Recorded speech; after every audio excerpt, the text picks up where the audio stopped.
Hello बच्चों, my self Sachin Agnihotri, physics faculty at competition. तो आज अपन एसएचएम के कुछ ऐसे क्वेश्चंस लेके आए हैं जो एसएचएम चैप्टर का ऑलमोस्ट कंप्लीट जो पोर्शन है ना, उसको कवर करेगा और जो अपने पास एडवांस आने वाला है 2024 में, उसमें बहुत ज़्यादा हेल्पफुल रहेगा। ठीक है ना। तो जो क्वेश्चंस हैं वो कुछ इस तरीके से सेलेक्ट किए गए हैं, है ना, ताकि मतलब कंप्लीट जो चैप्टर है वो इंक्लूड रहे, उसमें हर एक कंसेप्ट जो है वो आ जाए। ठीक, तो अपन वन बाय वन क्वेश्चन देखना चालू करते हैं। ठीक, चलिए अपने पास फर्स्ट क्वेश्चन है ये। In figure shown the mass of pulley is negligible, find the natural frequency of oscillation. Natural frequency बोले या फिर मैं बोलूँ टाइम पीरियड बोलूँ, है ना, दोनों में से कोई भी एक चीज़ अपन को फाइंड करनी होगी। ठीक है, देखो ऐसे क्वेश्चंस को करने के लिए अपन को क्या करना होता है। पहली बात तो ये देखो कि अपने पास दो पुली हैं और दो स्प्रिंग कनेक्टेड है कुछ इस तरीके से, और मास अपने पास ऐसे फ्रीली हैंग्ड है। और जब ये फ्रीली हैंग्ड होगा, है ना, तो क्या होगा, जैसे इसमें कुछ एक्सपेंशन होगा और इसमें भी कुछ एक्सपेंशन होगा। ठीक है, इक्विलिब्रियम पोजीशन के लिए मैं बात कर रहा हूँ। ठीक है, तो जैसे फॉर एग्जांपल अपन ऐसे समझ सकते हैं कि अगर मेरे पास केवल एक स्प्रिंग मास सिस्टम है, केवल एक ही स्प्रिंग मास सिस्टम है, लेट्स से कि मैंने ये स्प्रिंग है और ये अपने पास एक मास मैंने इसके ऊपर हैंग कर दिया है और ये अभी इक्विलिब्रियम में है। ठीक है, अगर ये इक्विलिब्रियम के अंदर है तो ये जो लेंथ होगी वो ऑब्वियस सी बात है इसकी नेचुरल लेंथ के बराबर तो होगी नहीं, थोड़ा सा कुछ ना कुछ इसमें एक्सपेंशन रहने वाला है। लेट्स से इसकी नेचुरल लेंथ x है और इसमें कुछ ना कुछ एक्सपेंशन लेट्स से कि x नोट है। ठीक है, तो x नोट को अगर मैं लिखूंगा तो मैं लिखूंगा यहाँ पे डाउनवर्ड डायरेक्शन में mg और अपवर्ड डायरेक्शन में आएगा kx नोट। अब ये इक्विलिब्रियम पोजीशन जो है वो तब आएगी जब दोनों फोर्सेस कैसे होंगे, सेम, है ना। मतलब मैं लिखूंगा kx naught equal to mg। ठीक है, और यहां से जो x नोट आएगा, जो स्प्रिंग के अंदर एक्सपेंशन आएगा एट इक्विलिब्रियम पोजीशन, ये आ जाएगा अपने पास mg बाय k। ठीक है, ये इक्विलिब्रियम पोजीशन है। अब इक्विलिब्रियम पोजीशन के बाद में, और ऑब्वियस सी बात है ये अपने पास एक स्टेबल इक्विलिब्रियम पोजीशन है। ठीक है, एसएचएम जब भी होगा तो जो पार्टिकल है या फिर जो सिस्टम है जो एसएचएम करने वाला है वो स्टेबल इक्विलिब्रियम में होना चाहिए। ठीक, अब मैं क्या करूंगा, इसको मैं थोड़ा सा x डिस्टेंस से डिस्प्लेस करता हूं डाउनवर्ड डायरेक्शन में। ठीक है, मैंने मान लो कि इसको थोड़ा सा डिस्प्लेस किया, है ना,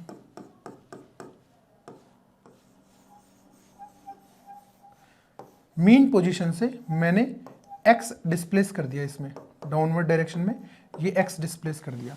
तो अब जो स्प्रिंग होगी उसमें जो टोटल एक्सपेंशन होगा, मान लो कि लेट्स से कि this is the position where the spring is in its natural length और ये x नोट है कुछ initial expansion at equilibrium position, है ना। अब एक्सपेंशन कितना हो चुका है वो देखिए अपन। तो अपने पास अब एक्सपेंशन हो गया है x नोट प्लस x से। तो जो रीस्टोरिंग फोर्स है इस ब्लॉक पे लगने वाला फोर्स है वो ऊपर की तरफ आएगा और ऊपर की तरफ जो फोर्स होगा वो मैं लिखूंगा k of x naught plus x। ठीक है, तो जो रीस्टोरिंग फोर्स आएगा वो ऑब्वियस सी बात है मीन पोजीशन की तरफ रहेगा और ये अपने पास मीन पोजीशन है, that is the mean position. ठीक है, तो यहां पे अगर मैं रीस्टोरिंग फोर्स के लिए बात करूं जो कि मीन पोजीशन की तरफ होगा, that will be equal to k of x naught plus x minus of k of minus of mg, है ना, जो कि किधर लग रहा होगा, डाउनवर्ड डायरेक्शन में। ये mg तो लगता ही रहेगा ना नीचे की तरफ। अब अगर मैं इसको थोड़ा सा देखूं तो f इक्वल टू कितना बनेगा, देखो kx note plus kx minus mg। अब इसमें ये वाली चीज देखने की बात है कि जो kx नोट है वो तो अपन पहले ही इसको इक्विलिब्रियम पोजीशन पे mg के बराबर कर चुके हैं, मतलब ये जो kx नोट है ये mg से कट जाएगा। ठीक है, तो अपने पास जो रीस्टोरिंग फोर्स आ रहा है ना, वो केवल किसके बराबर आ रहा है, kx के।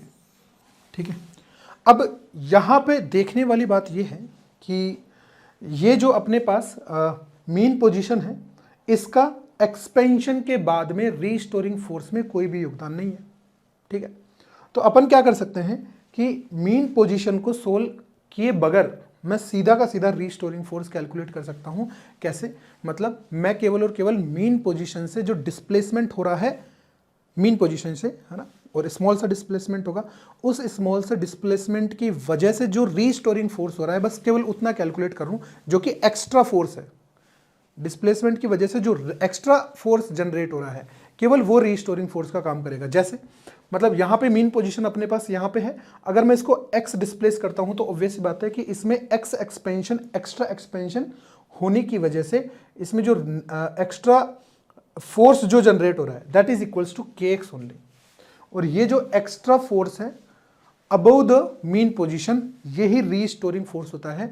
और ये फोर्स हर केस में होगा, मतलब किसी भी तरीके का क्वेश्चन हो केवल और केवल मीन पोजीशन के आगे अपन को सोल्व करना है, ठीक है ना। मीन पोजीशन को अपन को देखना ही नहीं है।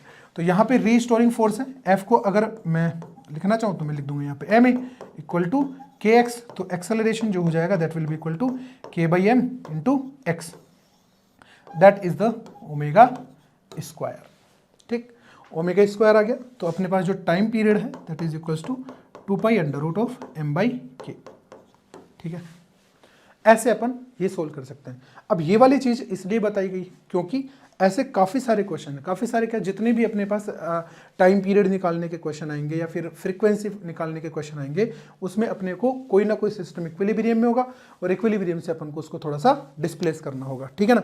तो अब देखो इस क्वेश्चन में ऐसा ही है। देखो ये जो क्वेश्चन है इसके अंदर ये पूरा का पूरा जो सिस्टम है वो इक्विलिब्रियम में है, ठीक है। और अगर इक्विलिब्रियम में है तो इसमें भी कुछ एक्सपेंशन होगा और इसमें भी कुछ ना कुछ एक्सपेंशन होगा, लेकिन अपन को इन एक्सपेंशंस के बारे में सोचना ही नहीं है, इक्विलिब्रियम के बारे में मेरे को सोचना है इससे आगे कि जब मैं इसको इक्विलिब्रियम पोजीशन से x डिस्प्लेस करता हूं तो कितना एक्स्ट्रा टेंशन जनरेट हो रहा है, या फिर मैं बोलूं कितना रीस्टोरिंग फोर्स एक्स्ट्रा जनरेट हो रहा है, वही मेरे पास प्रोपोर्शनल टू x आ जाना चाहिए, ठीक है। तो यहां पे देखो जैसे मान लो मैंने इसको x डिस्प्लेस किया नीचे, इसमें मान लो कि x1 एक्सपेंशन हो गया और इसके अंदर एक्सपेंशन हुआ x2, ठीक है। तो ये जो x है वो x1 और x2 के कैसे रिलेट करेगा? देखो अगर ये x1 एक्सपेंड होती है स्प्रिंग तो यहां से भी x1 और यहां से भी x1, ठीक है। और अगर ये x2 एक्सपेंड होती है तो यहां से भी x2 और यहां से भी x2। अब स्प्रिंग कितनी टाइट हुई? x से टाइट हुई और डीली कितने से हुई? देखो x और x 2x और x2 यहां पे 2x2, मतलब टाइट x से हुई तो जो ढीली हुई दैट इज 2x1 और 2x2, इससे ढीली हुई। तो x equal to 2x1 plus 2x2, ठीक है। अब यहां पे देखें, अब जैसे ही मैंने इसको x डिस्प्लेस किया तो इसमें कुछ ना कुछ ऑब्वियस सी बात है एक्स्ट्रा टेंशन जनरेट हुआ होगा, t that is extra tension, है ना। और सेम टेंशन जो है वो यहाँ पे t है और सेम टेंशन यहाँ पे t है, सेम टेंशन यहाँ पे t है, ये t। अब ये देखो यहां से अगर मैं देखूं तो इसके अंदर जो x1 की वजह से एक्सपेंशन आया है, यहां पे जो टेंशन जनरेट होगा that is equals to k1 x1 और ये बराबर होने वाला है ट्वाइस ऑफ t के बराबर, है ना। सिमिलरली यहां पे जो जनरेट होने वाला है that is 2 of k2 x2 only, k2 and x2, k2 x2 और ये बराबर हो जाएगा ट्वाइस ऑफ t के, ठीक है। तो यहां से अगर मैं ध्यान से देखूं तो k1 x1 और k2 x2 दोनों ही ट्वाइस ऑफ t के बराबर है। तो k1 x1 की वैल्यू और x2 की वैल्यू मैं यहां से पुट कर लेता हूं इसके अंदर। तो x इक्वल टू देखो कितना आ गया, twice of 2k divide by 2t, twice of 2t divide by k1 plus 2t divide by k2, ठीक है। अब यहां से t अपने पास कॉमन आ जाता है और ये बन जाएगा अपने पास x divide by 4 of 1 upon k1 plus 1 upon k2।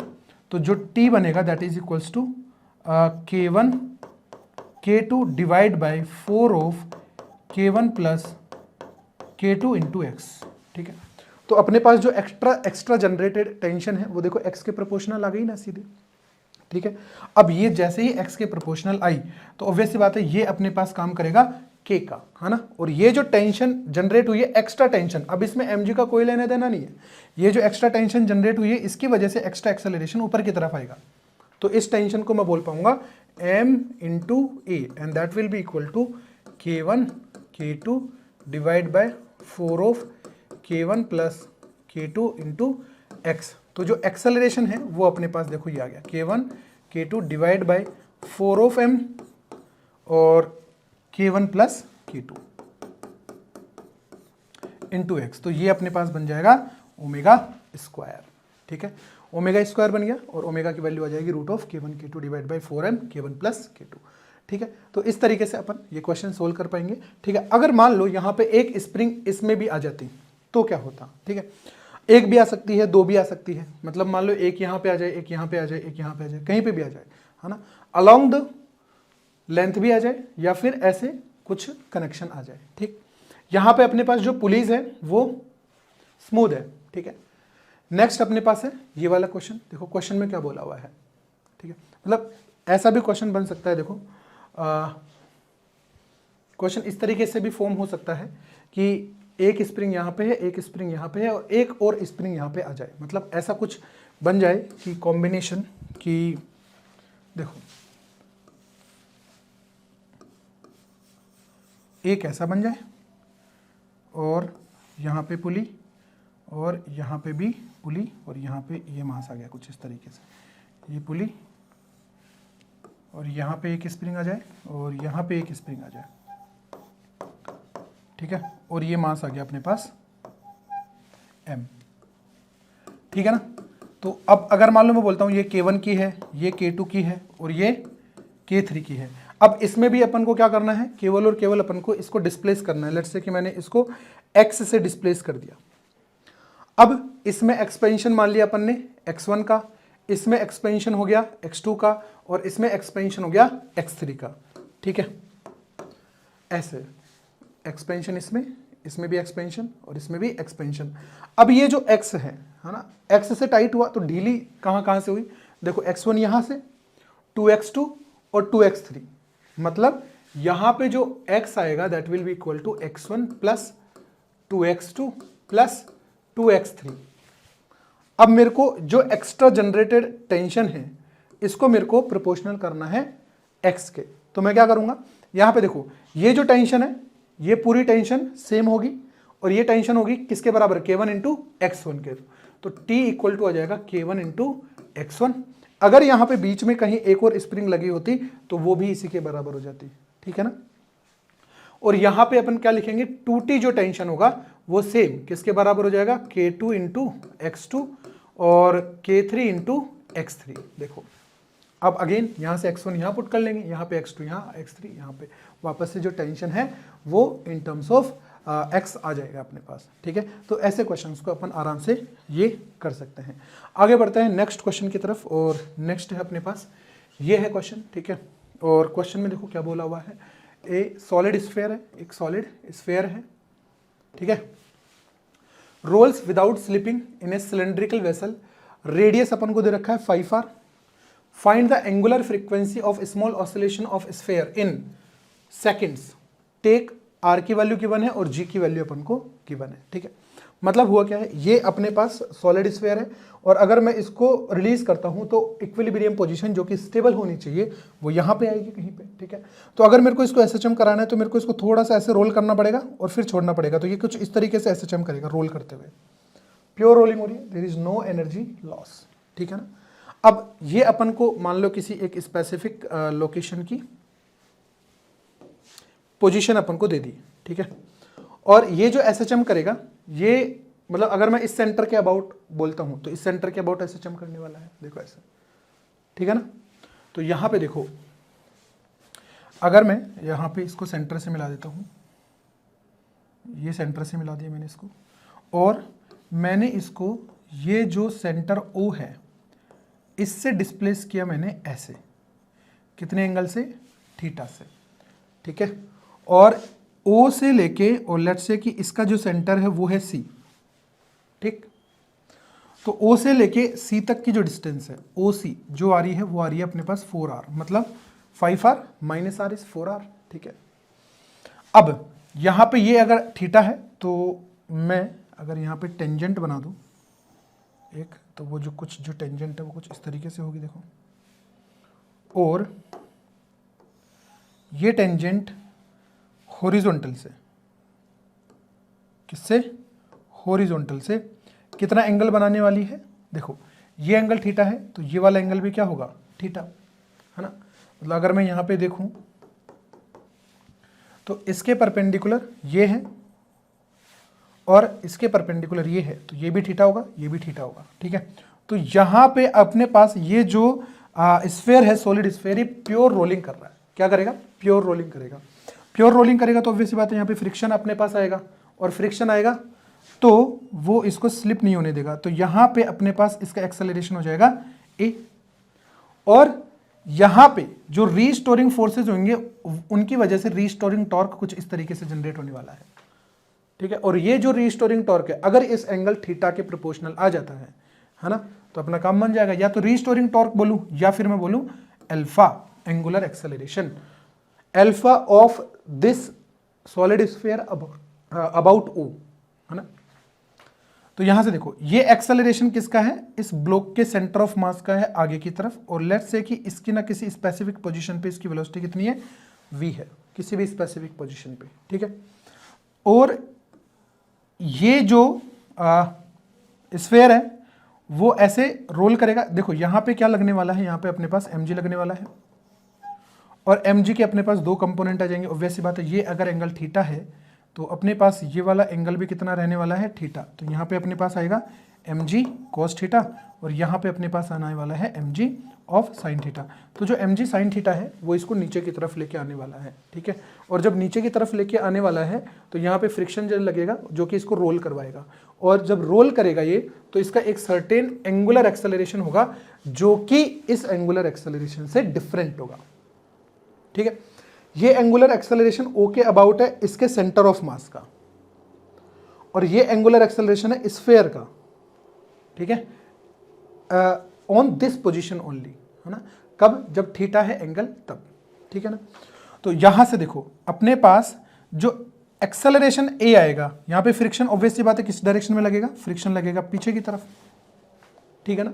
तो अब ये नीचे की तरफ आएगा ए एक्सेलरेशन से, और प्योर रोलिंग कर रहा है तो एक चीज मैं ये बोल सकता हूं कि जो इसका एक्सेलरेशन ए है वो alpha dash into capital R के बराबर होगा। प्योर रोलिंग कर रहा है, और इस इंस्टेंट पे अगर इसके पास वेलोसिटी v है तो एक ओमेगा और वेलोसिटी होगी।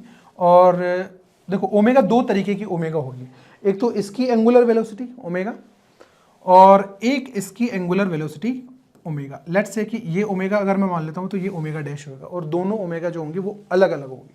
मतलब इसका ओमेगा घूमने का और इसके सेंटर ऑफ मास का ओ के about omega both will be different, है ना। तो यहां पे देखो क्या कैसे बनेगा अपने पास ओमेगा और ओमेगा डैश में रिलेशन निकाल पाए, है ना। तो अपन को अल्टीमेटली करना क्या है? अभी मेरे को अल्फा जो है alpha in the form of theta निकालना है, ठीक है। तो यहां से अपने पास सारी कैलकुलेशन आरबीडी में अपन पढ़ते हैं कि अगर मान लो एंगल थीटा से किसी भी स्फेरिकल बॉडी को या फिर किसी भी अपने पास डिस्क को, रिंग को, कहीं पे भी अगर मैं थीटा एंगल से अगर मैं इसको रिलीज करता हूं, तो अगर प्योर रोलिंग अगर ये नीचे की तरफ करती है, अगर ये प्योर रोलिंग परफॉर्म करती है, तो अपने पास जो एक्सेलरेशन की वैल्यू आती है वो आती है अपने पास g of sine theta divide by 1 plus I divide by M R square. ये अपन को पता है, ठीक है ना। अब ये जो एक्सेलरेशन है ये इसके सेंटर ऑफ मास का एक्सेलरेशन है, ये है ना। और अगर मैं अल्फा और ए के अंदर कोई रिलेशन लिखना चाहता हूं तो देखो कैसे लिख पाऊंगा। पहले मैं इसमें रिलेशन लिख सकता हूं कि अल्फा डैश और इस अल्फा में कैसे रिलेशन लिख पाएंगे, ध्यान से समझे। देखो ये जो ओमेगा है और ये जो ओमेगा डैश है, पहले इसमें रिलेशन लिख लेते हैं। कैसे? देखो ये जो ओमेगा है, जो ओ के अबाउट ओमेगा है, वो इस वेलोसिटी की वजह से आ रहा है, इस वेलोसिटी की वजह से। और इस ओमेगा को अगर मैं लिखूंगा तो मैं लिखूंगा omega equal to v divide by 4 of r, देखो omega equal to v divide by 4 of r. और v को मैं क्या लिखूंगा, v को मैं इस ओमेगा डैश के फॉर्म में लिख सकता हूं, अगर प्योर रोलिंग कर रहा है तो v equal to omega dash into r, है ना। तो मैं यहां पे लिख पाऊंगा v equal to omega dash into are, और इस v को अगर मैं यहां पे पुट कर लेता हूं तो मेरे पास ओमेगा की वैल्यू आ जाएगी omega equal to omega dash divide by 4। देखो omega equal to omega dash divide by 4। अगर मैं दोनों तरफ डिफरेंशिएशन परफॉर्म कर देता हूं विद रिस्पेक्ट टू टाइम, तो ये हो जाएगा D omega divide by d T, ये हो जाएगा D omega dash of divide by d t, है ना। तो यहां से देखो अपने पास क्या बनने वाला है, मैं यहां पे लिखने वाला हूं d omega divide by d t equal to 1/4 of d omega divide by d t, और ये ओमेगा डैश आएगा। अब अगर मैं d omega divide by d t को लिखता हूं तो मैं लिखूंगा यहाँ पे अल्फा, और D omega dash divide by d t को लिखूंगा तो मैं लिखूंगा यहाँ पे अल्फा डैश। और अल्फा डैश को अगर मैं एक्सेलरेशन के फॉर्म में लिखना चाहता हूं तो मैं क्या लिखूंगा, देखो अल्फा डैश अपने पास कितना है a डिवाइड बाई आर, है ना। तो मैं यहां पे लिखूंगा a डिवाइड बाय आर। तो यहां से देखो अपने पास अल्फा आ गया। Alpha is the angular acceleration of centre of mass about o, जिसके अबाउट ये एसएचएम परफॉर्म करने वाला है, ठीक है। तो अल्फा की जो वैल्यू है वो देखो कितनी आ जाएगी अपने पास, अल्फा इक्वल टू आ गया अपने पास a divide by 4 of r, और a अभी अपन ने लिखा ही था a equal to g sine theta, और थीटा ऑब्वियसली बात है स्मॉल है 1 प्लस। अब यहाँ पे देखो सॉलिड स्फीयर है ना, तो सॉलिड स्फीयर है तो अपने पास जो मोमेंट ऑफ इनर्शिया आएगा, ये जो मोमेंट ऑफ इनर्शिया होना चाहिए, ये मोमेंट ऑफ इनर्शिया इसके सेंटर ऑफ मास के अबाउट होना चाहिए, ये अपन को याद होनी चाहिए इक्वेशन, है ना। तो 2/5 सॉलिड स्फीयर है ना, 2/5 m r square divide bye m r square. तो यहाँ से जो एक्सेलरेशन बनने वाला है वो देखो कितना बन जाएगा, 2/5 हो गया है ना, तो ये हो जाएगा 7, तो 5/7 ऑफ g साइन थीटा, ठीक है। ये अपने पास एक्सेलरेशन बन गया एट एंगल थीटा के ऊपर, और थीटा इज ए स्मॉल। और यहाँ पे देखो अल्फा इक्वल टू अपने पास बन रहा है अल्फा डैश डिवाइड बाई 4, है ना। तो इस इक्वेशन को मैं यहाँ पुट कर देता हूँ, तो अल्फा अपने पास देखो कितना बन जाएगा, दैट इज इक्वल्स टू 5/7 दूनी 14 7 चौक 28 28, जी एज इट इज रहने वाला है और आर भी आ जाएगा, ठीक है ना। और यहाँ पे जो थीटा है वो बहुत छोटा है, स्मॉल है, इस वजह से मैं इसको डायरेक्ट लिख सकता हूँ थीटा। अब यहाँ पे देखो जो एंगुलर एक्सेलरेशन है वो डायरेक्टली थीटा के प्रोपोर्शनल आ चुका है, और यहाँ पे जब थीटा के प्रोपोर्शनल आ चुका है तो ओमेगा स्क्वायर की जो वैल्यू है वो अपन को मिल गई, omega square equal to 5g divide by 28r। तो ओमेगा की वैल्यू अपने पास मिल गई, देखो root of 5g divide by 28r, देखो ठीक है ना। तो 5g divide by root of 28r, और इस क्वेश्चन में अपन को पूछा क्या गया था, देखो फाइंड द एंगुलर फ्रीक्वेंसी, तो ओमेगा ही पूछा गया था। वैल्यू अपन को सब कुछ दे रखा है ना, जी की वैल्यू दे रखी है, तो यहाँ पे वैल्यू पुट कर लेते हैं अपन। देखो ओमेगा इक्वल टू यहाँ पे 5 और जी दे रखा है अपन को 10 डिवाइड बाय 28, और आर दे रखा है अपन को 1/14, तो ये हो जाएगा 14 दूना 28, 2 बार कट गया 5 5 25, तो ओमेगा की वैल्यू आ जाएगी 5 रेडियन पर सेकेंड स्क्वायर, ठीक है। देखो इस तरीके से ये सवाल अपने पास सोल्व हो पाएगा आराम से, देखो ठीक है ना। मतलब ओमेगा डैश और omega will be different, alpha and alpha dash will be different, ठीक है। तो this is how we can solve this question. आगे बढ़ते हैं नेक्स्ट क्वेश्चन की तरफ, और नेक्स्ट क्वेश्चन है अपने पास ये। देखो ये जो क्वेश्चन है ना, ये एडवांस में ही पूछा गया था,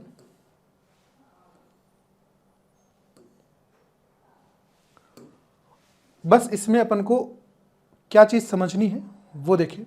जैसे सवाल में देखो क्या पूछा गया था, सवाल में पूछा गया था कि एक रोड है, ठीक है, और एक डिस्क है जिसको अपन ने यहाँ पे हिंज कर दिया है, मतलब बांध दिया है, ठीक है।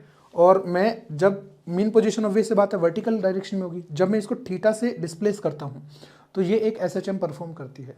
तो मेरे को एसएचएम के दौरान रीस्टोरिंग फोर्स निकालना है, और मेरे को निकालनी है ओमेगा एंगुलर फ्रीक्वेंसी। दो केसेस में, अब दो केसेस कौन कौन से हैं, पहला देखो कौन सा केस है, पहला केस में केस में पहले में बोला हुआ है the disc is not free to rotate about its centre, ठीक है। मतलब क्या हुआ कि पहले केस में मैंने क्या किया, इसको मैंने ना ऐसे हिंज कर दिया। हिंज करने का मतलब ये हुआ है ना, मतलब मैंने इसको फ्री टू रोटेट नहीं है तो मैंने इसको वेल्डिंग कर दी। वेल्डिंग कहाँ कर दी मैंने इसको, यहाँ पे इसके सेंटर पे। तो जैसे जैसे रोड घूमेगी वैसे वैसे जो डिस्क है वो इस तरीके से नहीं घूम सकती, वो केवल रोड के साथ घूमेगी ऐसे, है ना, ठीक है। और सेकंड केस में क्या गिवन है, सेकंड केस में गिवन है कि disc is free to rotate about the centre of centre, है ना।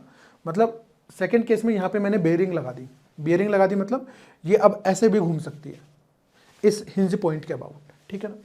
तो देखो रीस्टोरिंग फोर्स जो होगा वो तो सिंपल सी बात है। जैसे मान लो कि मैं अगर इसका मास जो है a metal of road of length L और मास अपन को दे रखा है M। इस रोड का जो मास है वो M है और जो लेंथ है वो कैपिटल L है, ठीक है। A thin disc of mass capital M, ये जो डिस्क है इसका मास कैपिटल M हो गया और जो रेडियस है वो कैपिटल R हो गई। और इसमें एक चीज और गिवन है कि जो कैपिटल R है वो काफी ज्यादा छोटा है with respect to capital L, ठीक है। तो यहाँ पे देखिए, है ना, इसका जो मास होगा जैसे ही मैं अगर इसको थीटा से डिस्प्लेस करता हूँ, ठीक है, तो इसका जो सेंटर ऑफ मास होगा, रोड का जो सेंटर ऑफ मास होगा, वहां पे अपने पास एक तो mg लगने वाला है और एक mg लगने वाला है डिस्क की वजह से, कैपिटल mg, है ना। अगर ये एंगल थीटा है तो दोनों के ये वाले जो कंपोनेंट हैं, है ना, ये वाला L/2 और ये वाला पूरा L, तो ये वाले जो कंपोनेंट हैं ये दोनों ही साइन थीटा आएंगे, mg साइन थीटा, और यहाँ पे भी अपने पास ये आ जाएगा m capital mg sine of theta. अब ये जो mg साइन थीटा वाले कंपोनेंट है ना, ये दोनों कंपोनेंट ही क्या बनेंगे, इसके रीस्टोरिंग फोर्स जनरेट करने वाले, ठीक है। तो अगर मैं रीस्टोरिंग फोर्स या फिर मैं बोलूँ रीस्टोरिंग टॉर्क, ठीक है, एंगुलर एसएचएम के लिए, तो जो रीस्टोरिंग टॉर्क जनरेट करेगा वो कितना बनेगा, एक तो बनेगा mg sine theta small mg और बन गया ये L/2 plus capital mg sine theta और ये बन गया अपने पास L, केवल कैपिटल L, है ना, और ये जो L है वो अपने पास कैपिटल L है, ठीक है, L/2 और कैपिटल L, ठीक है, इस तरीके से। अब ये जो टॉर्क है क्या दोनों ही केसेस में सेम रहेगा क्या, बिल्कुल। देखो भले ये इसके अबाउट रोटेट करे या ना करे, mg थोड़ा ना चेंज होने वाला है इसका, है ना। देखो ये वाला जो mg है वो तो सेम ही रहने वाला है रीस्टोरिंग फोर्स में, ये भी चेंज नहीं होगा, ठीक है। तो रीस्टोरिंग जो टॉर्क है ना, वो दोनों ही केसेस में सेम रहने वाला है। मतलब एक तो ऑप्शन ए करेक्ट था इसमें, ठीक है। नेक्स्ट अपन को पूछा गया है कि जो एंगुलर फ्रीक्वेंसी है वो कौन से केस में ज्यादा होने वाली है, ठीक है। तो ध्यान से समझें इसको। जैसे मान लो केस 1 है, फ्री टू रोटेट नहीं है ना।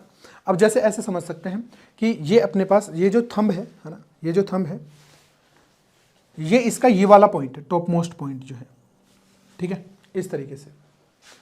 अब ये जो पॉइंट है और ये जो रोड की जो डिस्टेंस, लेट्स से कि ये एंगल अपने पास थीटा है, ये एंगल कितना है अपने पास, थीटा, ठीक है।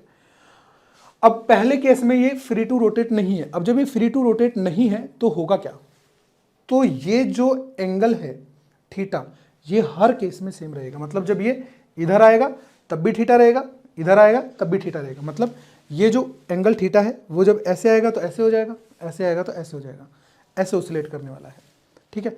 तो जब ये ऐसे ऑसिलेट करेगा तो जो अपन टाइम पीरियड या फिर मैं बोलता हूँ ओमेगा लिखते हैं ना, टाइम पीरियड अपन क्या लिखते हैं, 2π√I, जो अपन कंपाउंड पेंडुलम में लिखते हैं m g और d, ऐसे लिखते हैं, ठीक है ना। तो ये जो सेंटर ये जो अपने पास मोमेंट ऑफ इनर्शिया है, moment of inertia about the hinged point, है ना, moment of inertia about hinged point, ये दोनों ही केसेस में अलग अलग हो जाएगा। देखो पहले वाले केस में क्या हो रहा था, जो पॉइंट है ना वो ऐसे ऑसिलेट कर रहा था। मतलब ये जो डिस्क है इसका जो मोमेंट ऑफ इनर्शिया है हिंज्ड पॉइंट के अबाउट, इस पॉइंट के अबाउट, है ना, वो कितना आ जाएगा केस ए के लिए। अगर मैं केस ए के लिए बात करूं तो जो मोमेंट ऑफ इनर्शिया है, देखो टोटल मोमेंट ऑफ इनर्शिया की अगर मैं बात करता हूं, है ना, तो एक तो आएगा कौन सा वाला mL²/3, एक तो कौन सा आ गया, एक तो आ गया अपने पास रोड का, ठीक है, और एक आ गया अपने पास डिस्क का। डिस्क का कितना है, कैपिटल M R²/2, ये तो इसके सेंटर ऑफ मास के अबाउट हो गया, ठीक है, और एक हो गया अपने पास m × L², md², है ना, पैरेलल एक्सिस थ्योरम यूज करके। तो ये वाला जो मोमेंट ऑफ इनर्शिया होगा ये अपने पास पहले वाले केस में रहेगा, ठीक है। अब अगर मैं केस सेकंड की बात करता हूं, मतलब केस बी की अगर मैं बात करूंगा, तो देखो क्या होने वाला है। केस बी में ये जो अपन ने एंगल थीटा बनाया है ना, ये होगा क्या, ये हमेशा जो ऊपर वाला पॉइंट है, ये जो टॉप मोस्ट पॉइंट है, ये हमेशा टॉप पे रहेगा। पहले वाले केस में तो क्या हो रहा था, ऐसे घूम रहा था ये, है ना, ऐसे। अब ये ऐसे नहीं घूमेगा, अब ये इस तरीके से घूमेगा, देखो, मतलब ये हमेशा टॉप पे रहने वाला है। मतलब ये जो एंगल थीटा है ये टाइम के साथ साथ चेंज होगा। जब ये लोवेस्ट पॉइंट पे आएगा तो ये एंगल थीटा 0 हो जाएगा, और जब वापस से इस तरफ जाएगा तो थीटा नेगेटिव हो जाएगा, ठीक है। मतलब जो डिस्क है वो इस तरीके से घूमेगी, ठीक है ना, अपना ओरिएंटेशन चेंज नहीं करेगी, मतलब जो शक्ल होती है वो चेंज नहीं होगी, घूमेगी नहीं, ठीक। तो उस केस में जो अपने पास डिस्क है वो केवल पॉइंट मास की तरह बिहेव करेगी। अब उसका डिस्क का बिहेवियर खत्म हो गया, मतलब यहां पे केवल और केवल अपन ने एक कैपिटल एम मास यहां पे हिंज कर दिया, बस इतना काम करेगी। मतलब कि इसमें जो ये जो मोमेंट ऑफ इनर्शिया है ना, ये वाला ये खत्म हो जाएगा। मतलब यहां पे केवल और केवल moment of inertia second case में क्या बनेगा, I B equal to small M L² divide by 3 plus यहां पे कैपिटल M इंटू L², बस ये बनेगा। mr²/2 उसका अपने पास बिहेवियर खत्म। मतलब यहां पे अगर मैं दोनों ही मोमेंट ऑफ इनर्शिया में चेक करूं तो अपने पास सीधा दिख रहा है कि IA जो है वो IB से ज्यादा आ रहा है ना। IA अगर IB से ज्यादा आएगा तो ऑब्वियस सी बात है जो टाइम पीरियड होगा TA वो TB से ज्यादा आएगा, और ओमेगा A ओमेगा B से कम आएगा। तो कौन सा ऑप्शन अपने पास यहाँ पे दिख रहा है, देखो जो डी ऑप्शन है वो दिख रहा है कि angular frequency of case A is less than angular frequency of case B, ठीक है ना। तो इस तरीके से, मतलब इसमें एक ये थोड़ा सा ट्रिकी पार्ट है इस वजह से। चलिए आगे बढ़ते हैं नेक्स्ट क्वेश्चन की तरफ। चलिए ये जो क्वेश्चन है ये अपने पास क्वेश्चन बनेगा फेजर डायग्राम से, ठीक है ना। SHM में काफ़ी इंपॉर्टेंट क्या बोलते हैं ना, सॉल्यूशन का एक मेथड हो जाता है, दैट इज फेजर डायग्राम, है ना। और क्वेश्चन में देखो बोला हुआ है कि two particles P and Q are executing SHM across a same straight line whose equations are this and this.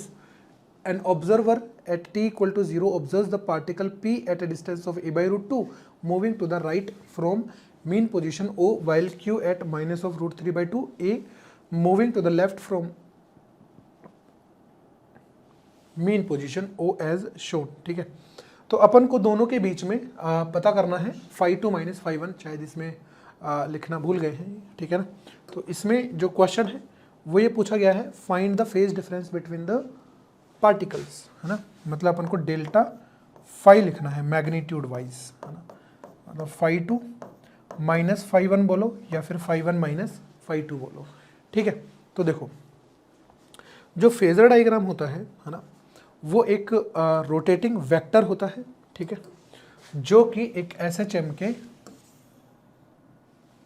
Particle को रिप्रेजेंट करता है। अगर मैं उसका प्रोजेक्शन ले लूँ तो, है ना, जैसे ऐसे समझते हैं अपन कि जैसे ये अपने पास एक सर्कल है, ठीक है, और इसको मैंने 4 पार्ट्स में डिवाइड कर दिया है कुछ इस तरीके से,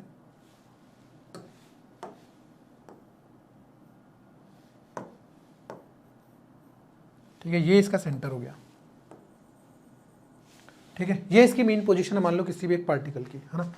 और ये जो पार्टिकल है ये अलोंग द एक्स एक्सिस ये SHM परफॉर्म करेगा, ऐसे ऐसे इस तरीके से, ठीक है।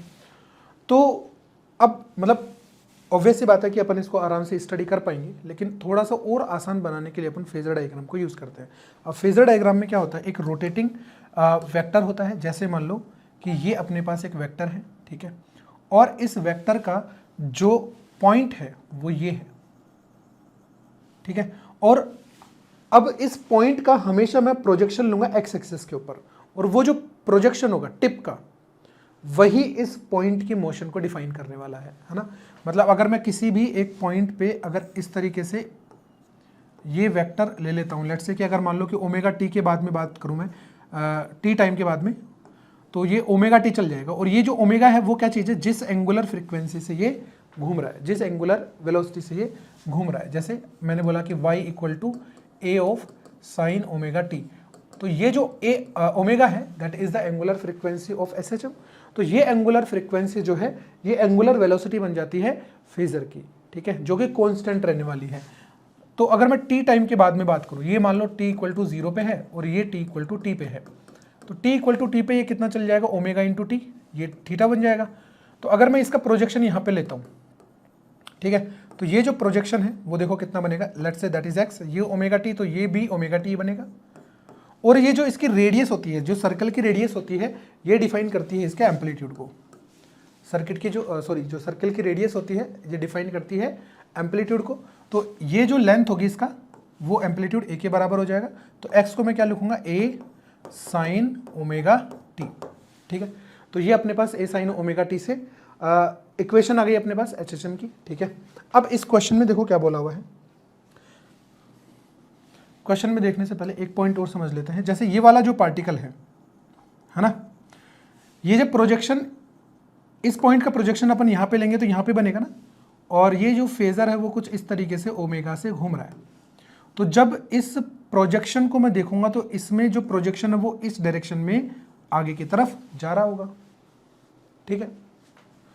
वापस से जब ये पलट के आएगा, है ना, तब तक फेजर जो है वो यहां कहीं पे आ चुका होगा, ऐसे। तो इसका प्रोजेक्शन अगेन यहां पे, लेकिन अभी जो इसकी डायरेक्शन है वो यहां पे है, ऐसे।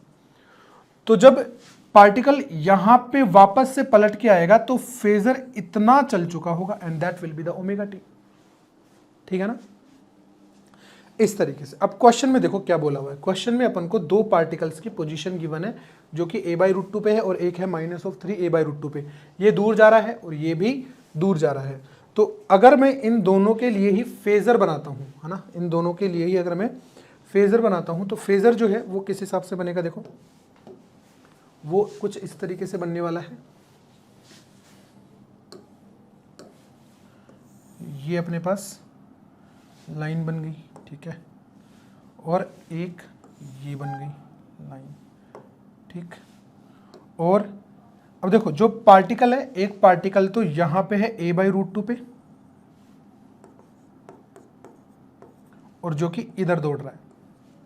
इसका मतलब ये हुआ कि इस पार्टिकल P का जो फेजर होगा, ये P है, इस पार्टिकल P का जो फेजर होगा ये ऊपर की तरफ होगा, कुछ इस तरीके से। देखो मतलब इसी पॉइंट पे पार्टिकल एक बार यहाँ पे मिलता है और एक बार यहाँ पे मिलता है फेजर पे, है ना। जब यहाँ पे मिलता है तो पार्टिकल इधर जा रहा होता है, जब यहाँ मिलेगा तो पार्टिकल दूर की तरफ जा रहा होगा।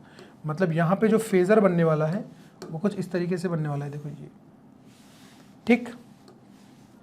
अब इस फेजर से मैं ये एंगल पता लगा सकता हूँ कि ये एंगल अपने पास कितना है, लेट्स से ये एंगल थीटा है, ठीक है, और इसका जो एम्पलीट्यूड है वो ए है, ठीक। तो ये जो एंगल थीटा है इसको मैं लिखूंगा cos of theta equal to a/√2 divide by A. तो अपने पास थीटा यहां से आ जाएगा π/4, ये अपने पास थीटा आ गया। देखो सेकंड में अपने पास जो फेजर बनाया हुआ है या फिर जो पार्टिकल है वो यहां पे है, और यहां से है ये √3a/2 पे, और ये पार्टिकल भी दूर जा रहा है। अगेन अगर मैं इस पार्टिकल का प्रोजेक्शन देखूं तो वो यहां से आएगा या फिर यहां से आएगा। अगर यहां से पार्टिकल का प्रोजेक्शन आएगा तो ऐसे घूम रहा है फेजर, तो इस तरफ जा रहा होगा, और अगर ऐसे घूमेगा फेजर तो पार्टिकल इस तरफ जा रहा होगा, राइट डायरेक्शन में, ठीक है। तो कौन सा फेजर अपने पास आएगा, अपने पास फेजर बनेगा ये वाला, देखो ये वाला फेजर बनेगा कुछ, ठीक है। ये अपने पास हो गया थीटा और ये हो गया अपने पास फाई। अगर मैं एंगल फाई की बात करूं तो एंगल फाई जो होगा वो कितना आ जाएगा, देखो कॉस फाई इक्वल टू √3/2, मतलब फाई अपने पास आ जाएगा 60 डिग्री, मतलब हो गया π/3, है ना। अब दोनों के बीच में अपन को फेज डिफरेंस चाहिए ना, तो दोनों के बीच में फेज डिफरेंस होगा ये वाला, है ना। ये एंगल बन कितना जाएगा, देखो ये अपने पास 60 है π/3, तो ये एंगल कितना बना, that is π/6, sorry cos theta is equals to √3/2 है ना ये, तो ये बनेगा अपने पास 30 डिग्री, सॉरी, है ना। 30 डिग्री का मतलब हुआ π/6, दैट विल बी π/6। अगर ये π/6 है तो ये अपने पास बनने वाला है π/3, ये 60 बनेगा, देखो π/3, है ना। ये अपने पास π/4 बन ही चुका है, और ये अपने पास सीधा दिख ही रहा है कितना है, π/2, ठीक है ना। तो जो फेज डिफरेंस होगा that will be equal to π/3 plus π/2 plus π/4। तो देखो कितना एलसीएम आ गया, अपने पास एलसीएम आ गया 12, यहाँ पे आ जाएगा 4, यहाँ पे आ जाएगा 6, यहाँ पे आ जाएगा 3, ठीक है। तो और पाई एज इट इज़ रहने वाला है, तो यहाँ पे कितना हो गया 10 और 3 13, तो 13 पाई डिवाइड बाय 12, ठीक है। अब ये ऑब्वियसली बात है पाई से ज़्यादा आ रहा है ना, तो यहाँ पे अपन ऐसा लिख सकते हैं इसको पाई प्लस π/12, ये अपने पास फेज डिफरेंस आ रहा है, ठीक है।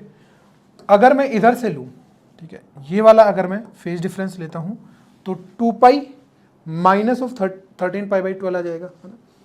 तो अगर मैं ये वाला लेता हूँ रेड वाला, तो डेल्टा फाई जो है वो अपने पास बन जाएगा 2 पाई माइनस ऑफ 13 π/12, तो ये बन जाएगा 24 में से ये गया तो 11 π/12, ये अपने पास फेज डिफरेंस बन जाएगा, देखो दोनों का, ठीक है। तो इस तरीके से अपन इसको सोल्व कर पाएंगे। और नेक्स्ट अपने पास ये क्वेश्चन देखो, क्वेश्चन बड़ा सा है, पढ़ लेते हैं। Consider a spring a block system, ठीक है। If a block is pulled towards right by a distance of a naught and released when the block passes through a point at a displacement a naught by 2 from the mean position, ठीक है, मतलब mean position से a naught by 2 बोलो या फिर extreme position से, बात same ही है। Another block of same mass is gently placed on it which sticks to it, ठीक है। Find the new amplitude of oscillation and find the time now it will take in reaching its mean position and extreme position on the left side, ठीक है। तो जैसे जैसे question में बोला है ना, वैसे वैसे अपन इसको ऐसे समझ लेते हैं। देखो एक स्प्रिंग मास सिस्टम है, ठीक है, कुछ इस तरीके से, और ये जो स्प्रिंग मास सिस्टम है, लेट्स से कि इसकी जो मीन पोजीशन है वो यहाँ कहीं पे है, ठीक है, लेकिन इसको थोड़ा सा एक्सपेंड करा, कहाँ तक एक्सपेंड किया, ए नोट तक, और ए नोट कहाँ है, इससे थोड़ा सा आगे, यहाँ कहीं ए नोट है, मतलब ये इसकी मीन पोजीशन से इसको ए नोट एक्सपेंड किया और इसको छोड़ दिया, ठीक है। जब यहाँ से मैं इसको रिलीज करूँगा तो इसकी जो इनिशियल वेलोसिटी रहने वाली है वो रहने वाली है 0, ठीक है। और जब ये यहाँ पे पहुँचता है तो इसका जो मास m है उसको 2m कर दिया जाता है, मतलब एक मास को अपन ने इस पे चिपका दिया, है ना। अनदर ब्लॉक ऑफ सेम मास, ठीक है, सेम ही मास है, तो m से कितना हो गया 2m। तो मैं बात करता हूँ पहले, जैसे मान लो कि इस 2m को अपन अलग कलर से बना देते हैं ताकि, तो ये मास अपने पास हो गया 2m। तो बिफोर द मास चेंज या फिर gently placed on mass m, इसकी वेलोसिटी कितनी होगी, लेट्स से v है, ठीक है। तो ये जो v वेलोसिटी है ये अपन लिख सकते हैं कितनी होगी, omega root of a naught square minus x square, and x square की जगह कितना है a नोट बाई 2, क्योंकि ये जो पोजीशन इसमें बताई गई है वो कौन सी पोजीशन बताई गई है, मास प्लेस करने वाली a नोट बाई 2 के ऊपर, a नोट बाई 2 पे, सही बात है। तो a नोट बाई 2 का होल स्क्वायर, तो यहाँ से अगर मैं v को चेक करता हूँ तो ये आ जाएगा अपने पास √3 a note omega divide by 2, ठीक है, इतनी वेलोसिटी हो गई। अब जैसे ही मैं मास को डबल कर दूंगा तो मोमेंटम जो रहने वाला है वो कंजर्व रहने वाला है, क्योंकि एक्सटर्नली कोई भी फोर्स अप्लाइड नहीं है, क्योंकि ये जो प्रोसेस हो रहा है मास को रखने वाला विद इन 0 सेकेंड हो रहा है ना। तो यहाँ पे अपन ने क्या किया, वेलोसिटी v डैश लिख ली, तो जो v डैश होगा मोमेंटम कंजर्वेशन से m into v equal to 2m into v dash, तो v डैश अपन को सीधा दिख रहा है कि ये v/2 आ जाएगा। और जैसे ही मैं इस मास को डबल करूंगा तो ओमेगा इनिशियल जो है ना, वो अपने पास रूट ऑफ k/m थी, और ओमेगा डैश जो हो जाएगी that is equals to root of k divide by 2m। देखो ठीक है, के डिवाइड बाय 2m हो गई। तो यहाँ पे जो v नोट बाई 2 है इसको मैं लिख देता हूँ v बाई 2 कितना हो गया √3 a नोट, और ओमेगा को मैं लिखूंगा √k by m divide by 2, और 2 एक और 2 ओनली है ना, ऐसे v नोट बाई 2। और इस इंस्टेंट पे जो वेलोसिटी होगी, नया एम्पलीट्यूड अपन को नहीं पता, लेट्स से मैं बोल देता हूँ उसको a डैश है, ठीक है, तो मैं इसको लिखूंगा a डैश का स्क्वायर माइनस पोजीशन तो अपने पास a नोट बाई 2 ही है ना, अभी भी पोजीशन अपने पास कितनी है a नोट बाई 2, और यहाँ पे अपने पास मल्टीप्लाई हो जाएगा ओमेगा डैश से, ठीक है ना, velocity equal to omega root a square minus x square, ठीक है। तो अपने पास यहाँ से इसको जैसे मैं सोल्व करूँगा विल फाइंड द वैल्यू, देखो यहाँ से देखो ओमेगा डैश को मैं क्या लिखूंगा, यहाँ पे मैं लिखूंगा ओमेगा डैश को √k divide bye twice of m, ठीक है। तो √k बाई m से k बाई m यहाँ से कट गया, ये √2 बचा, ये √3 बचा, तो यहाँ पे मैं लिखूंगा √3 a नोट डिवाइड बाय 2√2 हो गया 4, और ये जो नीचे वाला √2 है ये पहुँच जाएगा ऊपर, ठीक है, और इक्वल टू ये अपने पास इसका स्क्वायर बना देते हैं, दोनों तरफ होल स्क्वायर बनेगा, ये अपने पास बन जाएगा a डैश का square minus a naught square divide by 4, देखो, ठीक है। अब क्या करना है अपन को, इसको थोड़ा सा और सोल्व कर लेते हैं अपने पास, ठीक है। तो यहाँ से स्क्वायर जैसे मैं करूँगा तो ये बन जाएगा अपने पास 6 a naught square divide by ये बन जाएगा 16 equal to a dash square minus a naught square divide by 4, a naught square इधर जाएगा, इसको मैं काट देता हूँ, ये 8 से कट गया और ये 3, तो a डैश जो बनेगा that is equals to root of, यहाँ से जब 4 जाएगा तो प्लस हो जाएगा 8, तो 3 तो ऐसे कैसे रहने वाला है plus 2 divide by 8 a naught square, तो यहाँ से जो a डैश बन रहा है अपने पास ये बन रहा है √5 a नोट डिवाइड बाय 2√2, ये इसका नया एम्पलीट्यूड आ गया, देखो, ठीक है। अब जैसे ही ये इसका नया एम्पलीट्यूड आया तो अब अपन को पूछा है कि हमको टाइम बताओ कि यहाँ से यहाँ पे पहुँचने वाला टाइम, ये इसकी मेन पोजीशन है ना, और यहाँ से एक्सट्रीम पोजीशन मतलब यहाँ से वापस से कितने पे पहुँचने वाला, a डैश पे पहुँचने का टाइम, ये बताना है अपन को, ठीक है ना। तो मैं बोल देता हूँ लेट्स से इसको मैं बोल देता हूँ t1 और इसको मैं बोल देता हूँ t2। तो t1 निकालना है मेरे को, एम्पलीट्यूड मेरे को पता है, पोजीशन मेरे को पता है, ठीक है। तो मैं क्या करूँगा, अगेन मैं यूज़ करूँगा फेज़र का, ठीक है। देखो ये अपने पास फेज़र है और ये एक्सिस हो गई और एक ये एक्सिस हो गई, ठीक है। पार्टिकल है वो यहाँ पे है a नोट बाई 2 पे और वो दौड़ रहा है इस तरफ, कितने से v डैश। तो जो फेज़र होगा वो यहाँ होगा और ये घूम रहा होगा ऐसे, कितने से ओमेगा डैश से, तो ये यहाँ पे पहुँचने का टाइम अपन को इस थीटा से निकालना है, ठीक है। तो देखो ये थीटा निकालना है मेरे को, ये थीटा है तो ऑब्वियस सी बात है ये भी अपने पास कितना है थीटा, और ये अपने पास कितना है a नोट बाई 2 और ये है अपने पास a dash, length a dash हो गई ना। तो मैं क्या लिखूंगा साइन थीटा, मैं लिखूंगा sine theta equal to a naught by 2 divide by a dash, और a डैश अपन को पता है कितना आया था √5 a नोट और 2√2। तो जो साइन थीटा है वो देखो 2 से 2 कट गया और a नोट से a नोट कट गया, तो ये बचेगा √2 डिवाइड बाई 5, मतलब जो थीटा आएगा that will be equal to sine inverse of √2/5, ये बन गया, ठीक है। अब मेरे को तो यहाँ से यहाँ तक का टाइम चाहिए ना बस केवल, और ये कितने से घूम रहा है ओमेगा डैश से घूम रहा है, ध्यान रखना। तो ये अपने पास थीटा को ट्रेवल करने का टाइम अपने पास t1 बोला, तो मैं इसको लिखूंगा omega dash into t1, theta equal to omega dash into t1। तो जो t1 आ जाएगा अपने पास that will be equal to theta divide by omega dash, theta अपन ने निकाल लिया, ओमेगा डैश कितना आया था √k/m, तो 2m by k into sine inverse of root 2/5। देखो ये तो अपने पास T1 आ गया।